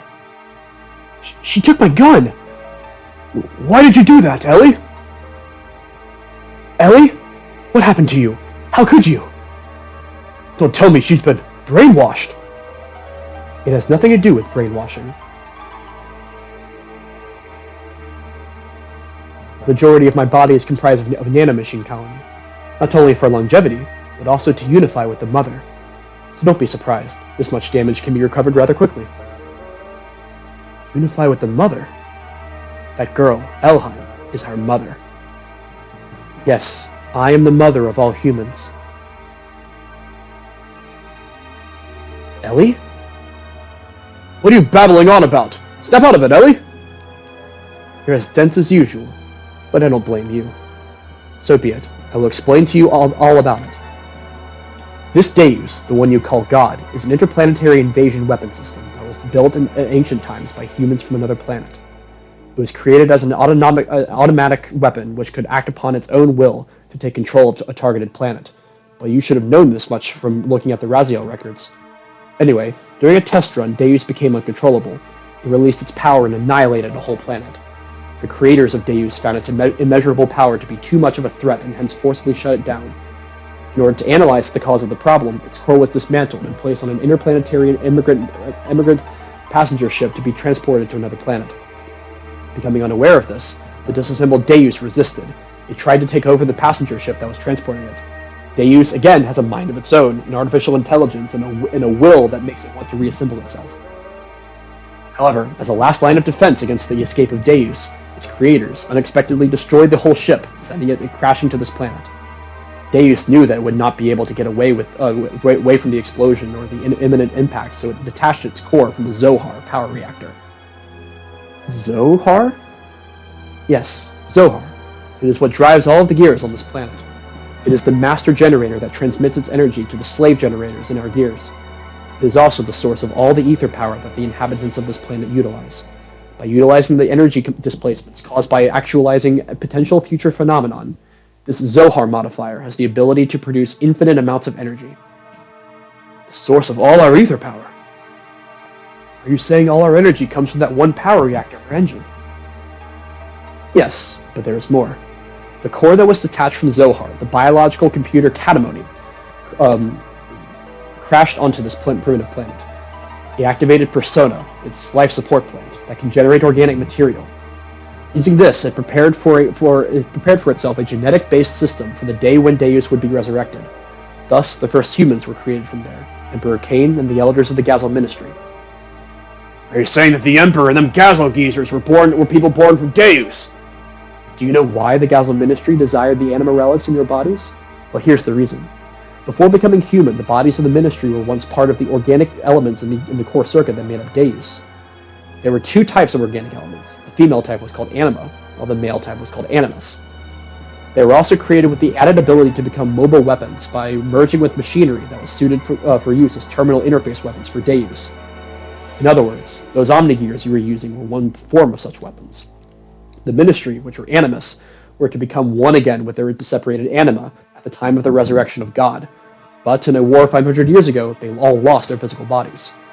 It was then that they decided to extract their own genetic factor from certain individuals of their human descendants who carried the appropriate sets of DNA. Also, each of them could become one with their respective anima again. Descendants? Then we're all... Yes, you humans are all descendants of Cain and the Gazel Ministry. They were born from the persona, gave birth, and propagated. They followed their inbuilt system to someday resurrect the heavily damaged Deus. All the people in the world were created solely to resurrect Deus? Yes, but it wasn't just to restore its old body. More than half of Deus is constructed of biological parts. Do you remember those mutated humans? Those are all people who were destined to become replacement parts for Deus. We humans are parts for God. Yes, almost all the people are destined to become parts for Deus. But you people gathered here are all different. You could say you escaped that destiny by existing through multiple generations.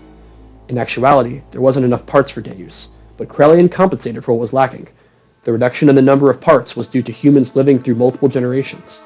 That deficiency in the human factor was made up for by the nanomachines created by Krelian. Not only that, but his nanomachines added additional functions. Deus has thus evolved into the perfect weapon. Ellie, what has happened? Why do you know all that? I am Yang, the keeper of time, the representative of our god Deus. I was born to guide the people toward the path of the resurrection of Deus. That's ridiculous! Yang was just...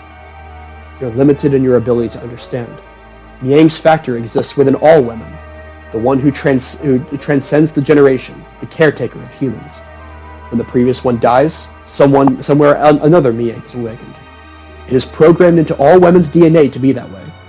Who inherits the duty is just a matter of probability, Faye. That Miang over there and I are the same existence. We are all parts of Deus, all caretakers of humans.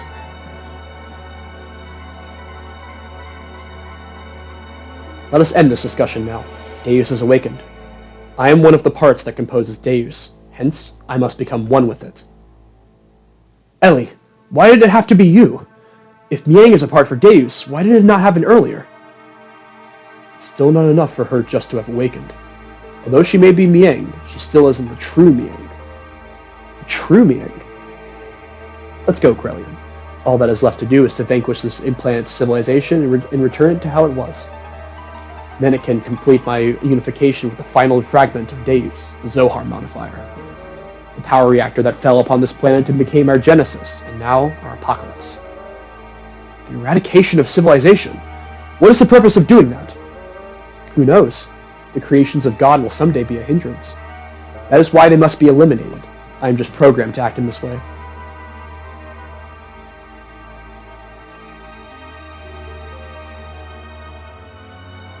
Come. It is time for the awakening of the true mother. Please, wait! Ellie! Farewell, Faye. May you have a peaceful awakening.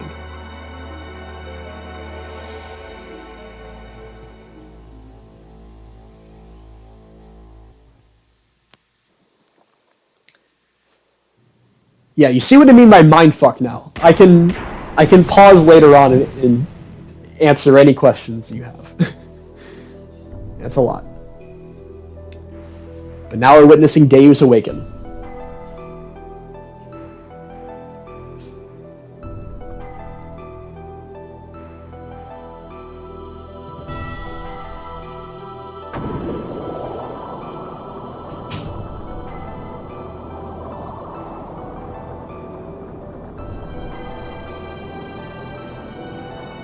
Ellie!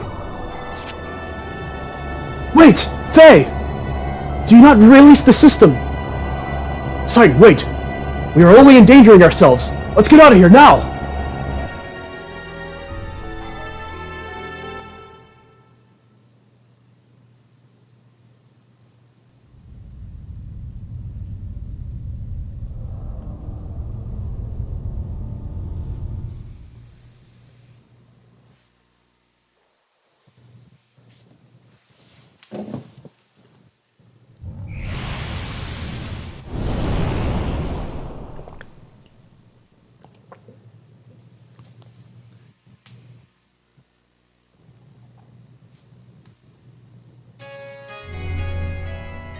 All right, got a save point here. Faye is gone. He jumped in with the awakening of Deus. Seems we just have sight in our apartment for whatever reason. Okay. So I'm not gonna... I'm gonna skim over some things, but just to get the broad outline of everything. The big plot twist from Xenoblade 1 about how the entirety of everything that happened in the Bionis and Mechonus was all according to Zanza's plan for the destruction and recreation of the world. Think like that, but a hell of a lot more sci-fi. That's basically what all this is. So, Deus is a computer system, effectively. It's a biomechanical computer system. It has biological parts and it has mechanical parts. Over time, it was created by some civilization from a faraway planet. Over time, it developed a conscience and intelligence of its own, and began going haywire. It destroyed a planet, sent off with the Eldridge, the ship that we saw at the very beginning, and started to take over the planet. It started to grow itself, grow its biological self within the ship. Took over the ship. The ship was self-destructed, crash-landed on the planet that is now in Xenogears, and began a program within itself to regenerate itself. Deus, keep in mind, it may have a conscience, but it's also, at the end of the day, a computer. It needs to just regenerate itself when something goes wrong. So, when it crash-landed, it created this big, elaborate program to regenerate itself. That program involved making humans, having the humans evolve over many generations in order to become flesh for it to rebuild itself and take back to the stars. Yeah, pretty crazy stuff. So, the mother was effectively Miang's conscience in Ellie's body. There's more we don't know yet about the mother. Where did she come from? Why was she the only one who emerged from the ship's wreckage? We don't know. But the mother then used the computer catamony. They reference that there. By the way, that is a reference to, in Kabbalah, Jewish mysticism, Adam, from Adam and Eve in the Bible. Adam is referred to as Adam Kadmon. So catamony comes from that. Anyway, it was like the origin of all of humanity.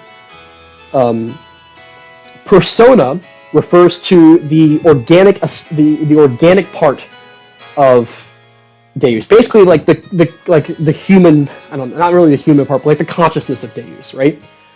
Persona was used by the mother to create a bunch of the 12 members of the Gazel Ministry in Cain. They then reproduced. They were given a single objective, restore Deus. And Deus's parts had gone all across the planet. The Zohar, the ultimate source of all power, was in one part of the planet.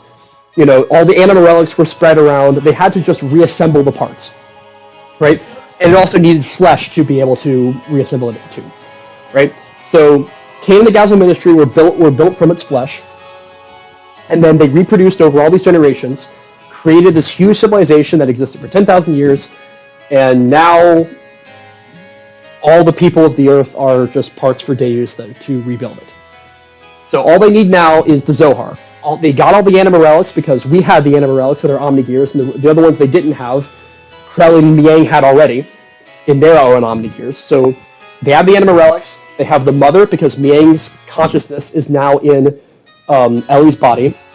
They have all the nanomachines from Krellian. They have enough human flesh at this point because that was by the way the purpose of them turning all the humans into Wells. The Wells is like the true form of the humans. The Wells is like the form of the humans that is like just mere flesh, nothing else, just flesh.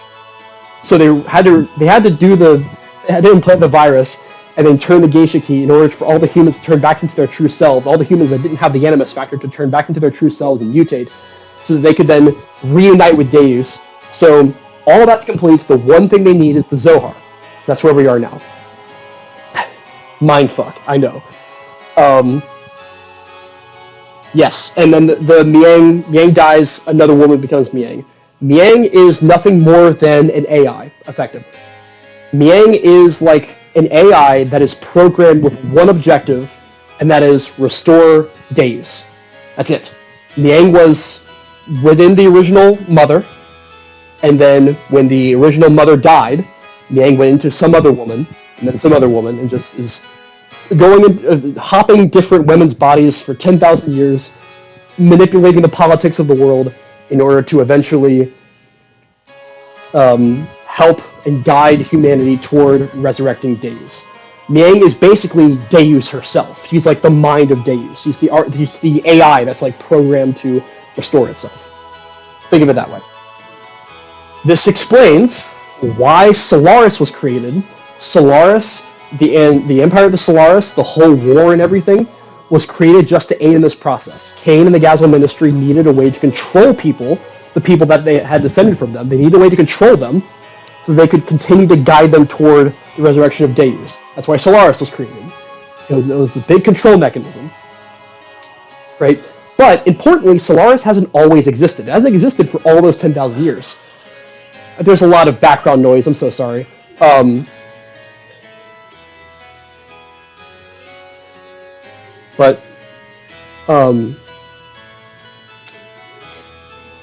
Anyway.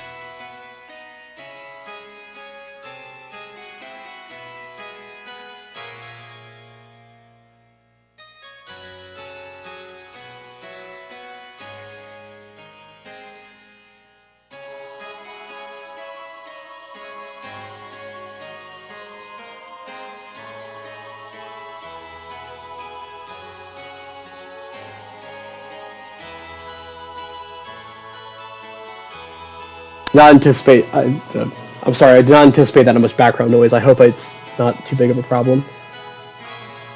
Yeah, Niang acts a lot like Ozpin in that way, except a villain. The one thing, as Niang put it, the one thing that kind of complicated the process, that threw like a wrinkle in their plan, was the fact that there were certain humans that reincarnated. Now, they refer to, they say that the entire party are humans that have reincarnated over multiple generations. This isn't actually, that may be a mistranslation. I'm not sure where that came from, because it's not true. It's only Faye and Ellie that have reincarnated over multiple generations. So, not sure where exactly that came from, but it's just Faye and Ellie. Something to keep in mind. And they were kind of the wrinkle because that was flesh that they couldn't use, right? For Deus. So they had to make up for that with Krellion's nanomachines. Anyway, that's the best summary I can give. I know that's still complicated. Basically, the entirety of the history of civilization on this planet was just a big scheme to resurrect God, and so that he can return to the cosmos, where he came from. So, let's keep going. Got a lot more to go through.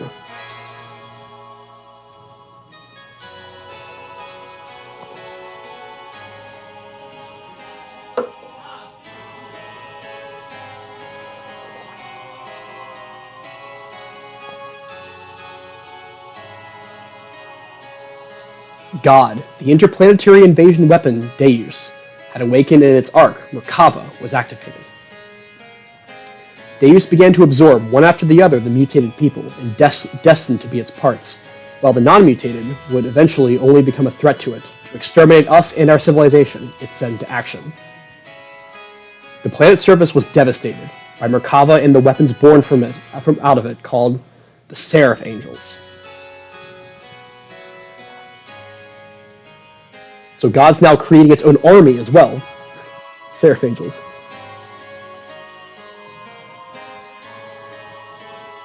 While pursuing the newly awakened Deus, we chanced upon Faye, whose whereabouts had hitherto been lost, along with his gear Veltal, discovered together at the place where Merkava was originally located. We were overjoyed by Faye's return, but it was short-lived. For some unknown reason, Faye was found in a state of suspended animation. He did not regain consciousness.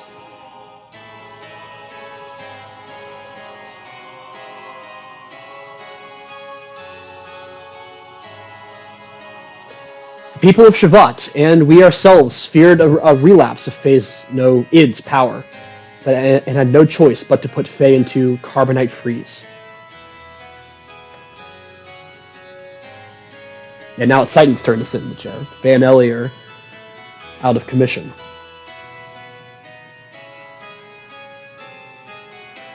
So Shabbat had considered putting Faye into carbonite freeze to prevent it from awakening all that time ago. Now they're actually going through with it, and it's of the party's volition, not just Shabbat's. Your Majesty, why do the people of Shabbat fear Faye so much? Even if Graf and Id's power are comparable. It is not that we fear him.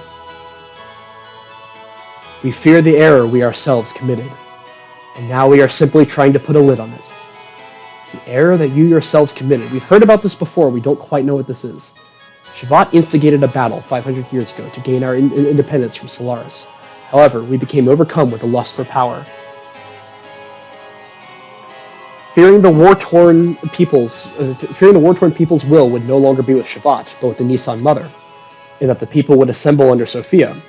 The Council of Elders of Shabbat back then made a deal with Solaris. A deal? Yes. At the time, Solaris, or the Gazelle Ministry to be exact, were at odds with a woman who held the real power behind the scenes. Would that happen to have been Miang? Most probably it was.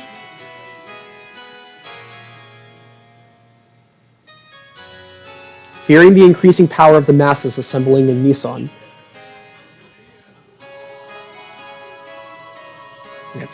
fearing the increasing power of the masses assembling in Nissan, the Gazelle Ministry schemed to hand over to us their antagonist, Miang, and promised a division of the rulership over the Earth's surface.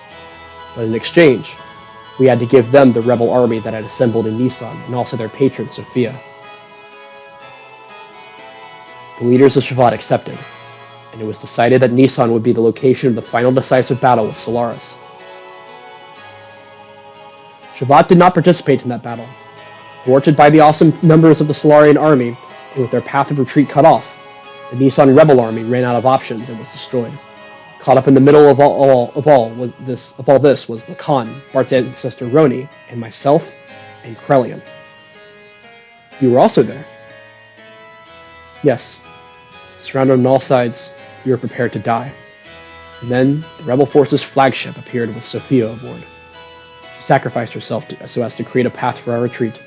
Sophia's ship headed straight for the enemy's main ship on a suicide attack. So we get to actually see some things that happened 500 years ago here, during the war, Shabbat-Solaris War. It seems Shabbat wasn't all of good intentions back then. They themselves wanted to take the place of Solaris after the war was over, in their power.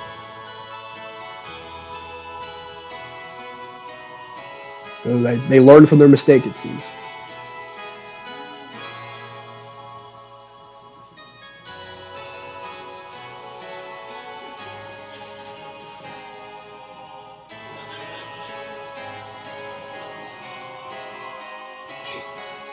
Thanks to Sophia's sacrifice, we were able to escape. We were able to survive. However, her death forever changed the fate of 2 men. Krelian, who followed closely under her as the leader of the Nissan Sex militia, completely lost faith after calling out to a god that would not respond. "I will create God with my own hands," were the last words he uttered before he disappeared. And Lacan, he resented himself for not having the power to do anything while she died in front of him, so he began to search for the legendary power. Legendary power? God's resting place, Mehanim, the source of divine wisdom, Raziel, and the anima relics, which are created by that very wisdom. Besides these, there is one more legend, and that is Zohar. Zohar? That has the same name as the Zohar modifier, the power reactor that Miang spoke of, saying it was the infinite energy source of God, Deus.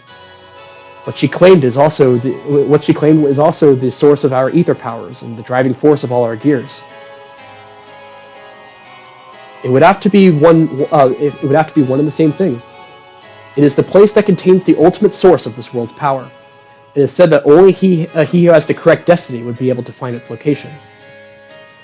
Losing all faith in humanity, Lacan sought after its power. Lacan became Graf, and the world collapsed.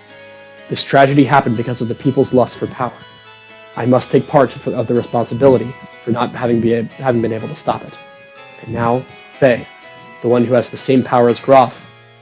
We just wanted to seal up that dreadful power that arose from our own sinful deeds.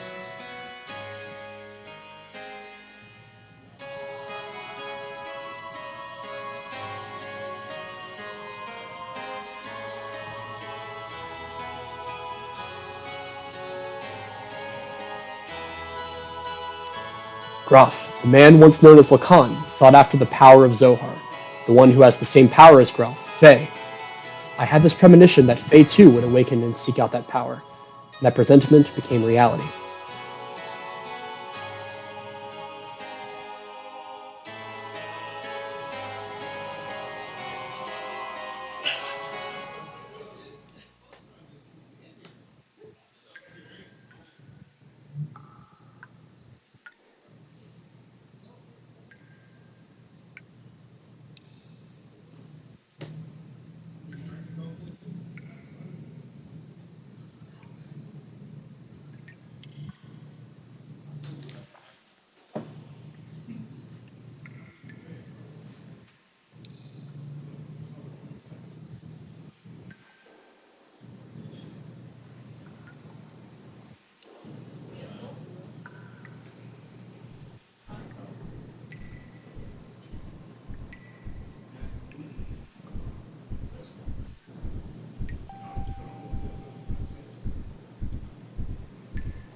Where am I? Who am I? This is my memory. Doc. Bart. Rico. Billy. Wiseman. Groff.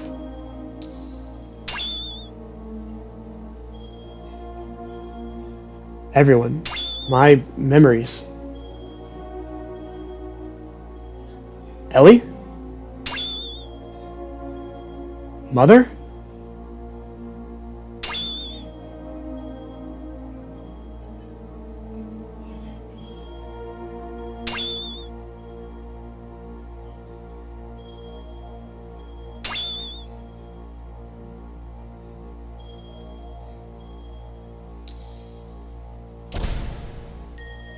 Who are you?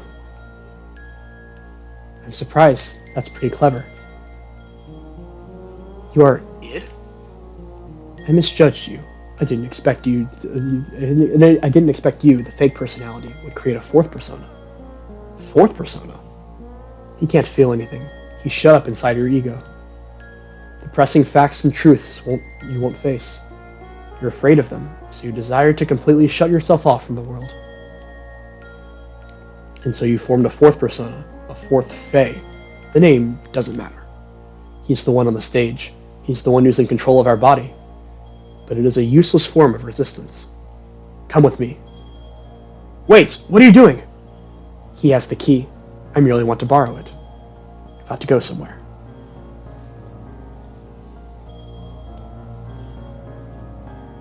Are you coming too? So in the midst of all the trauma of jumping into Merkava, Faye create a fourth personality that's just dead. Like, just dead inside.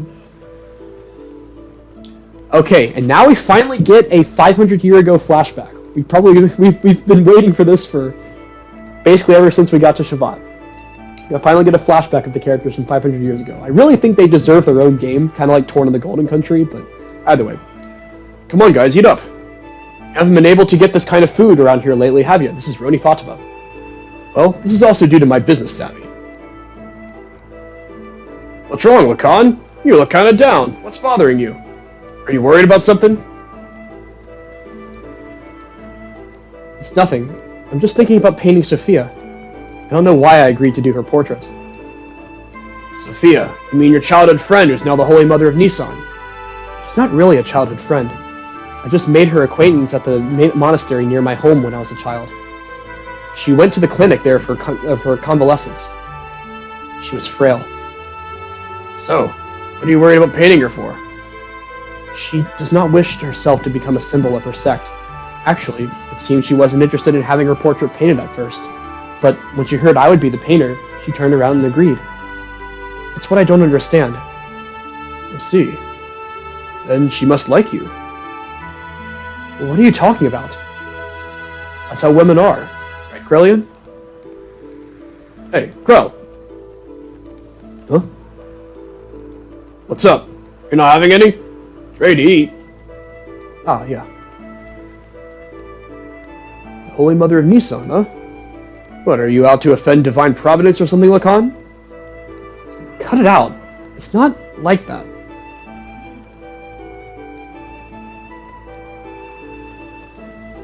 What?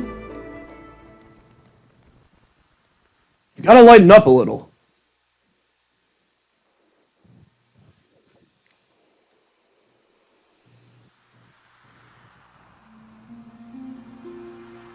Sophia first showed me that books are the best way to calm the heart. And now I'm hooked on reading. I'm not trying to brag, but I've learned a lot of things I never knew before. Lately, I've been reading this. What is it? Something I borrowed from Melchior. It's about a form of molecular engineering, nanotechnology. I believe it's a book found in the ancient ruins of the Zeboim civilization. It's a copy of someone's research report, but it's incomplete. I think there were even more wonderful things written in it, but we'll never know now.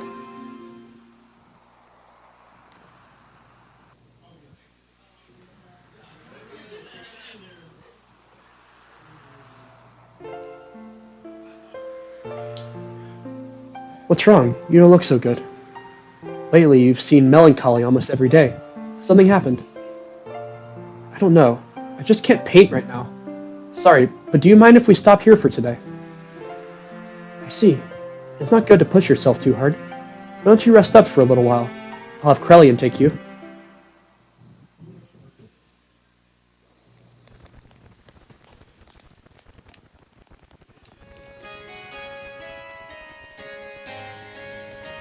Even so, there was a time when I did some pretty vicious things. I lashed out at random. Everyone around me feared me, even my friends. I lived a life surrounded by people who looked at me with fear in their eyes.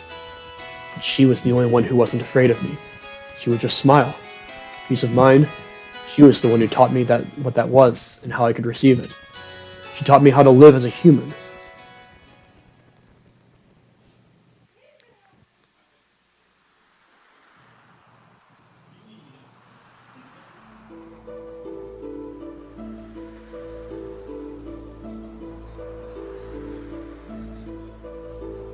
What are you doing, Lacan? Oh, it's you, Krelian. I was thinking I'd stop painting the portrait. Why stop now? It's the circumstances. I shouldn't be painting her at a time like this. Eventually, she too must stand at the front lines. So, is that really the problem? Lacan? Her smile. It's killing me. The more she smiles at me, the more I feel my very being become insignificant.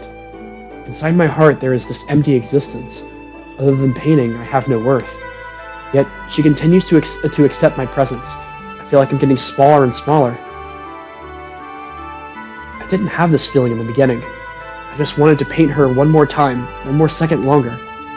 I wanted to keep on painting forever, but suddenly I couldn't. As the picture neared completion, the empty part of me started to manifest itself in my brushstrokes.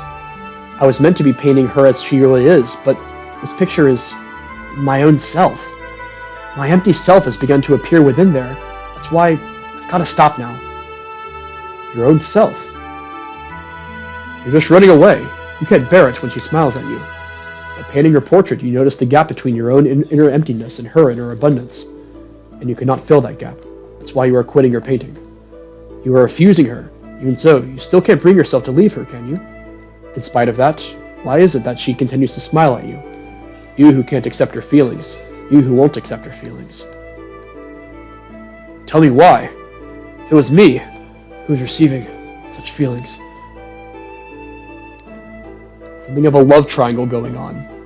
Krelian loves Sophia as well.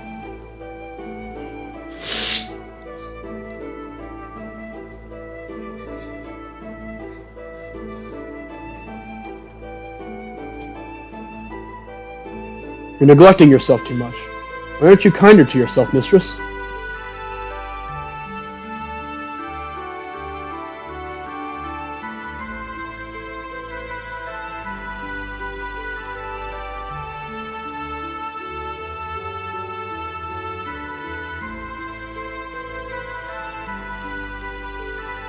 This is really her true expression. Yeah, to people who don't know her that well, I guess. Her smile. I don't know. The smile in this picture is somehow different from the one she usually shows us. I realize Lacan's feelings are in there, but I don't think she has ever opened herself up and shown her inner self to others like this before. You've been painting such a beautiful expression of Sophia. I just can't see the reason why you want to stop. Beautiful? Forget it. This picture, it's anything but beautiful. Lacan, you say you're empty. Then why do you come along with us?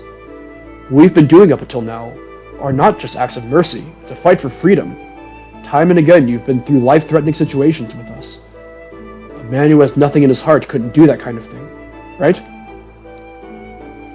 Roni, you're giving me too much credit. As long as you do something to keep yourself occupied, you can ignore the hollowness inside. From the beginning, my very existence itself was an emptiness. It wouldn't matter if I were to die right now. You live, you die, that's all. Pessimistic as usual, Lacan. Now you're lying.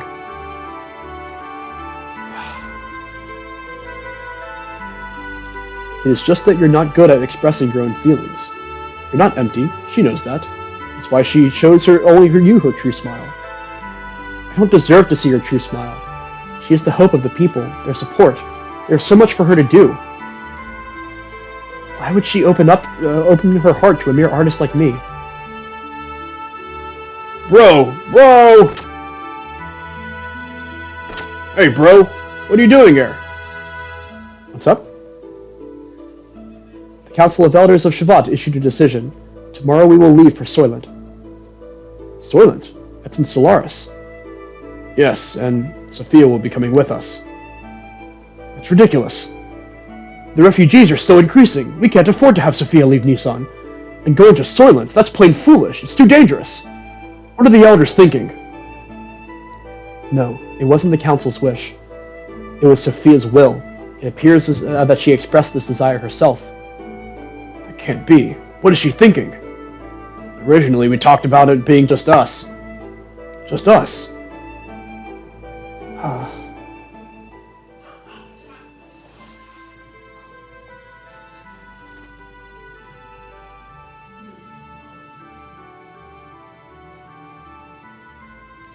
Sophia! Sophia! Lacan, what are you doing? You keep back. I knew we couldn't leave Sophia in your care. I'll protect her, even if it costs me my life.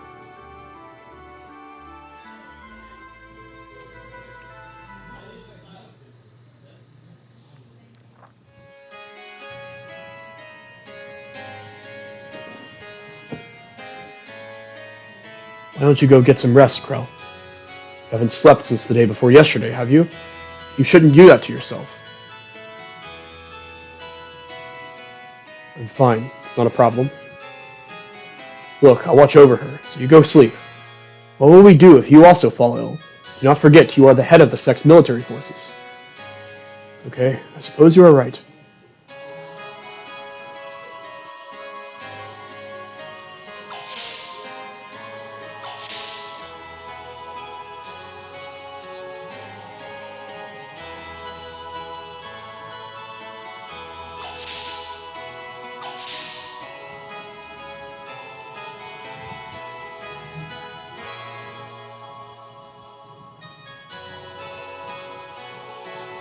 Ellie, I am so sorry. It was my misjudgment that did this to you. I was terrified. It was like you could see right through me. Your eyes, that look. That was me that was being reflected back in your eyes. I was looking at myself, and thus painting myself. I couldn't stand it. That's why... Oh, Ellie, what in the heavens did you find inside me? When you wake up, I think I will ask you that. On second thought, no. No, I don't want to burden you with my concerns. Besides, I wouldn't be able to ask you. When I look into your eyes, I can't say a thing. I wouldn't even be able to tell you how I feel. You are the sweetest person. Ellie?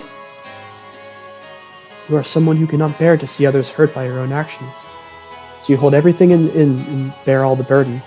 If you get hurt in the end, you think that is fine. That's what I like about you. Stop. Don't say that. If you become just another human, everyone will... Humans aren't all that frail, you know? You don't need a symbol who is just appearances only. I believe that if you have light in your heart, you can overcome any hardship. What I have been doing is simply showing people that such light exists in the hearts of everyone. I'm just a woman, and to fulfill my womanhood, I am prepared to throw away anything, even this position. I'm just playing the role of Sophia, but I am still me. I haven't changed. A cowardly, selfish crybaby. I am still the same. Could you live a lie like that and still be happy? I don't want to do that. Oh, Lacan, I want to live more honestly with myself.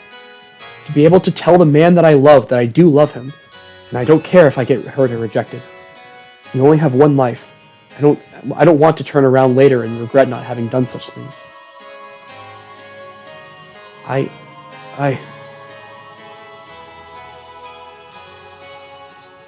He was listening in.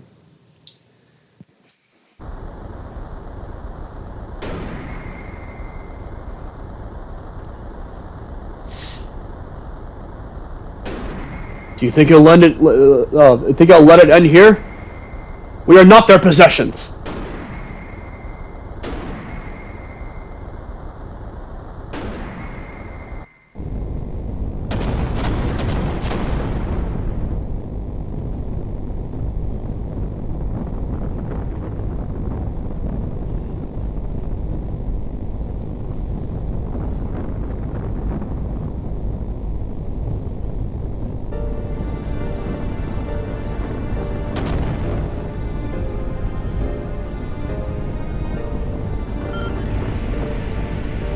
Sophia, what are you doing?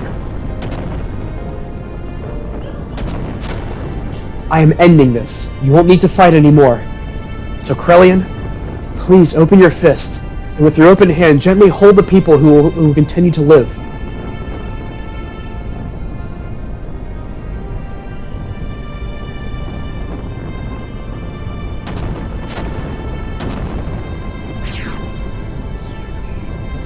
Don't be foolish. We'll help you escape, so please stop. Thank you, Lacan. But, sorry, there's no other way. Ellie!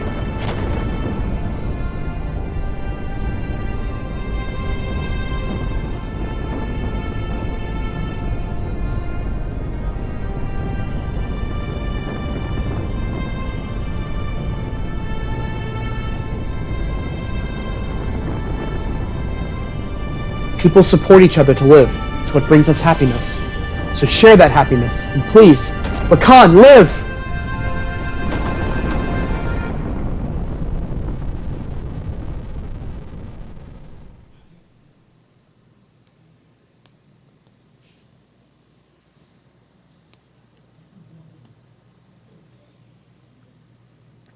Ellie!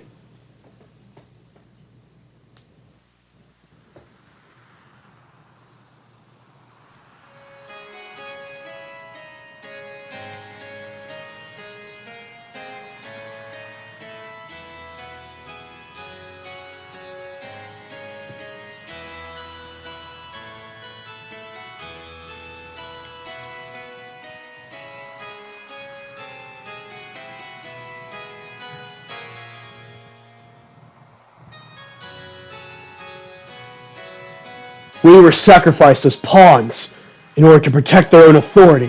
Sophia was... Is this the ideal world we've been searching for? What have we been doing? Heading towards Sophia's ideals? Is this our salvation?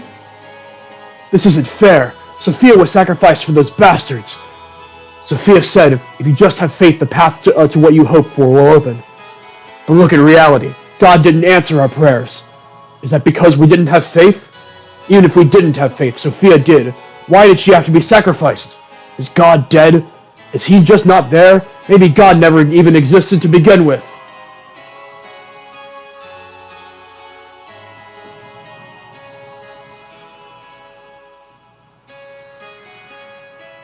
Faith in God. Do not look for it on the outside, for it is something one must build from within oneself.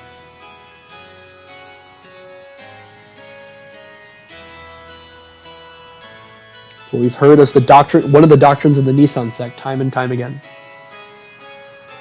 I see. That's it.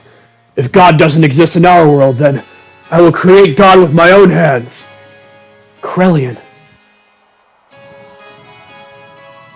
Sophia, please guide me. I will destroy all such false pretenses of love for you.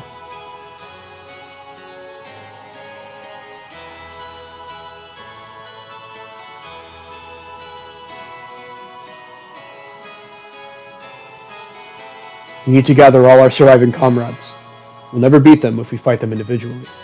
So let's create a country that can someday stand up against them. What are you going to do, Khan?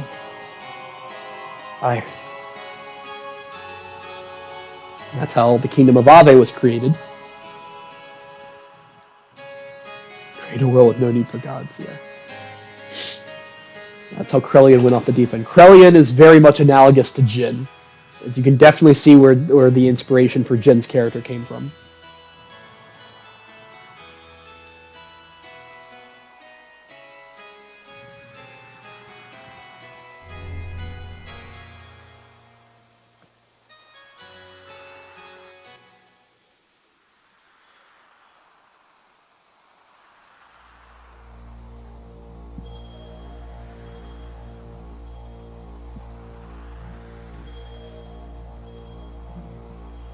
So Khan went up to Shavat.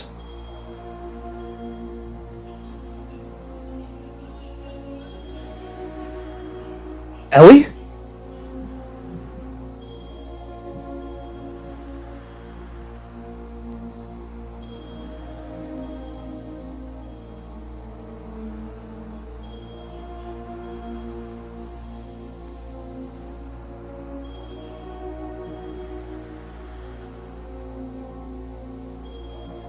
It's Miang. It's the one that Shavat took hostage as part of their deal with Solaris.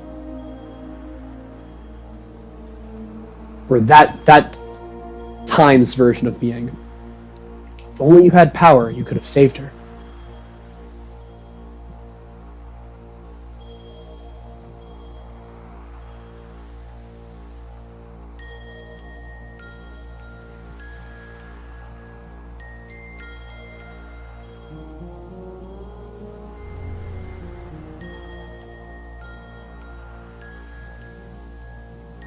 You want it, don't you?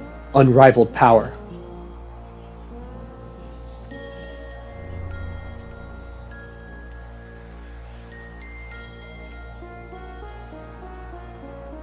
Don't you want to become the absolute being?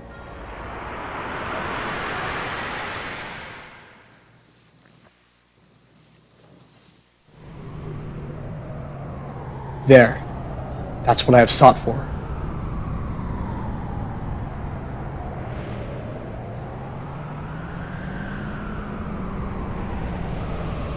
But wait, that's not what I want. No, this is my very desire. Live.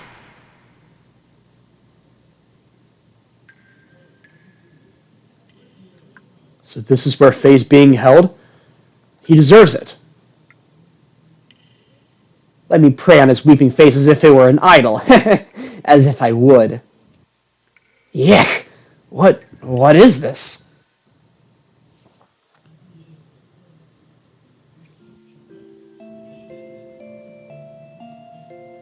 This is terrible. No matter what, this is going way too far. He's still alive? How could you possibly be? You're human too, aren't you? Darn. Faye. Oh, Faye. Crying? Huh? Midori, it's you. Phew, don't scare me like that. Crying? Who's crying? Huh? You mean our friend Faye is crying? Angry. Hurt. He'll wake up soon. It's calling him. What do you mean?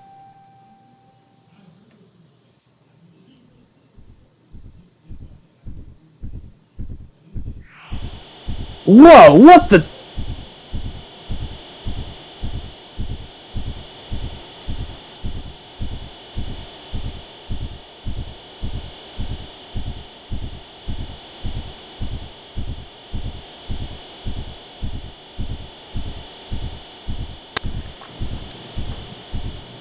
Yikes! Yeah, they had to resolve the Dan storyline at some point.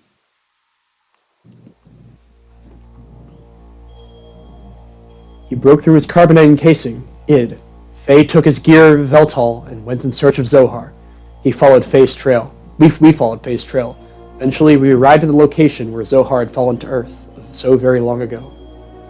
Nothing could have prepared us for what we were about to see there.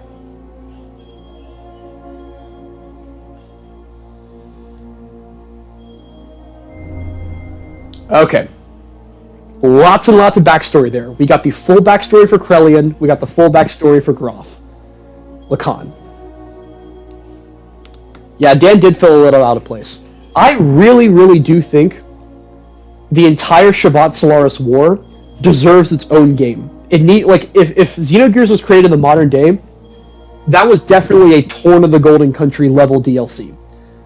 A lot, because there's so much you can get out of that. Rhodey and Reen Fatima are characters that are just completely unexplored. And I think they could be really, really interesting. We could see more of Krelian, and Krelian referred to himself, like, before he joined the Nissan Sect army, having, a past where he, had fits of rage. That's in Perfect Works, by the way. Krelian has even more backstory that's only in Perfect Works. He was part of some other convent, the Penwell Convent, I believe it was called, and was sent on a mission to try to assassinate Sophia, but during the mission he ended up falling in love with Sophia and staying there. So that's I'll go over more about that when we get to the Perfect Works stream. Again, I plan on doing a separate Perfect Works stream after the whole game is done.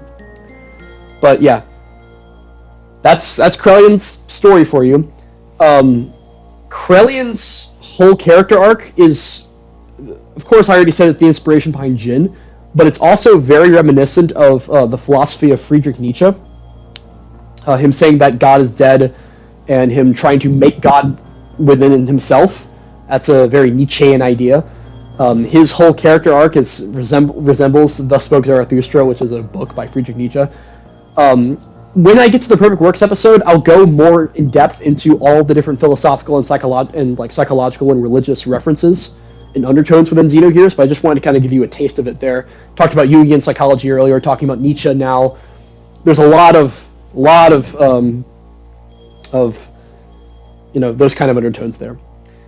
And all those flashbacks also went to show that Miang really has been manipulating everything from behind the scenes from the very beginning, jumping from one body to another, manipulating all the politics of everything behind the scenes, manipulating Lacan into seeking out the power so that she could wipe out the Gazel Ministry's bodies, because she knew they were basically ineffective at that point. She implanted herself. We'll see even more details of this, because keep in mind, we still don't know a whole lot about the Zavoim civilization. That's something we're going to be learning next stream. Next stream, we're going to be learning a lot more about the Zavoim civilization 4,000 years ago. We'll see that again. Miang, just every incarnation, she gets involved in politics, and the politics of the countries at the time, and tries to manipulate everything in the favor of Deus. Fascinating stuff. And also, Sophia is just as amazing as Ellie, because it basically is Ellie. She basically is Ellie. That whole scene with her sacrifice is really something else. Anyway, so let's keep going. We can change party members. We can open up the menu. I guess I can do this, sure. Building our party? That's fine. I don't need to have all the ether armor now. I should probably put on some of the just plain extra armor. Different characters. Ether armor can't hurt though, of course. And he's fine. Does he have... I don't have any handgun ammo for him? Okay. He has some shots here. He has some ammo left. Okay. Right there.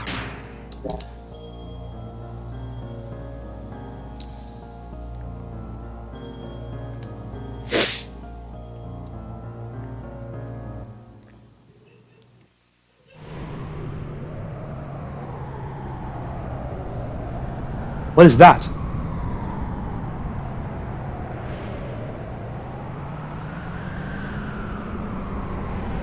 This must be the place.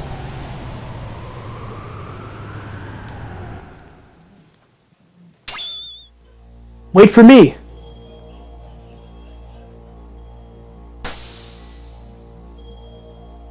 This is as far as you can come. From here on is my world. You can't enter. What do you mean? You're a subordinate, fake persona. That's why. A subordinate fake persona? Yes. He has part of my memories from back then. He has sealed away the very meaning of my existence. My drive, my motivation, my subconscious id. Because of that, I became a basic blank persona. And on top of that, I constructed a new persona based on my experiences since then. That is what you are now. Him? You mean father? You call him father? He who never did anything for you? It was because of his cowardly behavior. If only he had been able to protect me. If he had done that, Mother wouldn't have died. Didn't my mother die right after I was born? What really happened to my mother? Tell me, Id. You don't need to know. You'll only disappear soon, along with your basic persona, the coward. I'll rule my being through the power of the existence. Huh? Of course you don't know, but it is etched into my metempsychotic memory. Your persona is fake, so you'll never stand on the stage of consciousness. You'll never be able to take charge of the memories from our past lives. I know the dreams and hallucinations. I've seen them many times. Them. I show them to you on purpose. To break the seal, I chose to weaken the power of your existence. If your mental energy is weakened, I can become free to do as I wish. What? There are still things inside you which you haven't been shown yet. Huh? Someone's coming. It's probably your friends. They must have followed me. Where are you going? I came to re-establish contact with the existence, to tie together all the threads of your memory since ancient times, and then cut them off. That is the fate of the contact. All is ready. It's time for the true awakening. I will eliminate all those who were full of hypocrisy from the very beginning. Wait for me, Id! You just stay here and observe.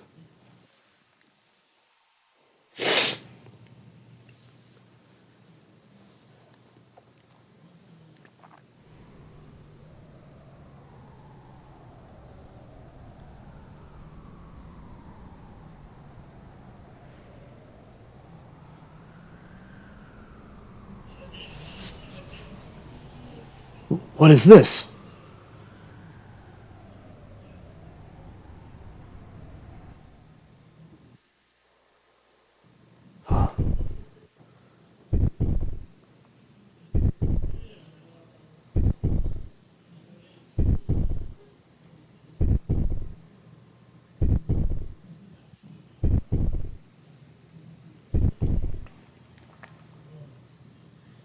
Faye! This must mean this is Beltol's transformed appearance?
Alright. Fighting Id once more.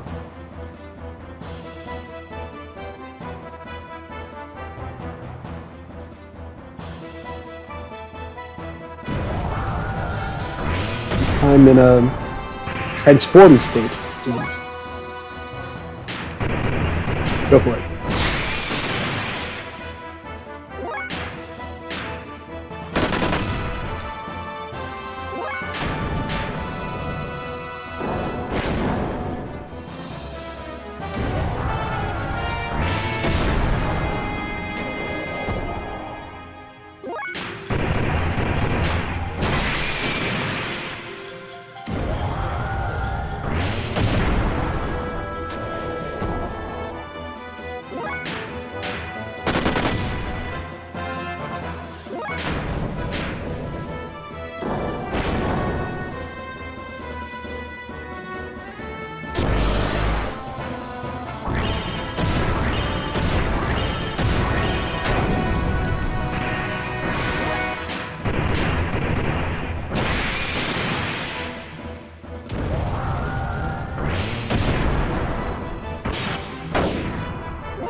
Might as well just put our gears in booster.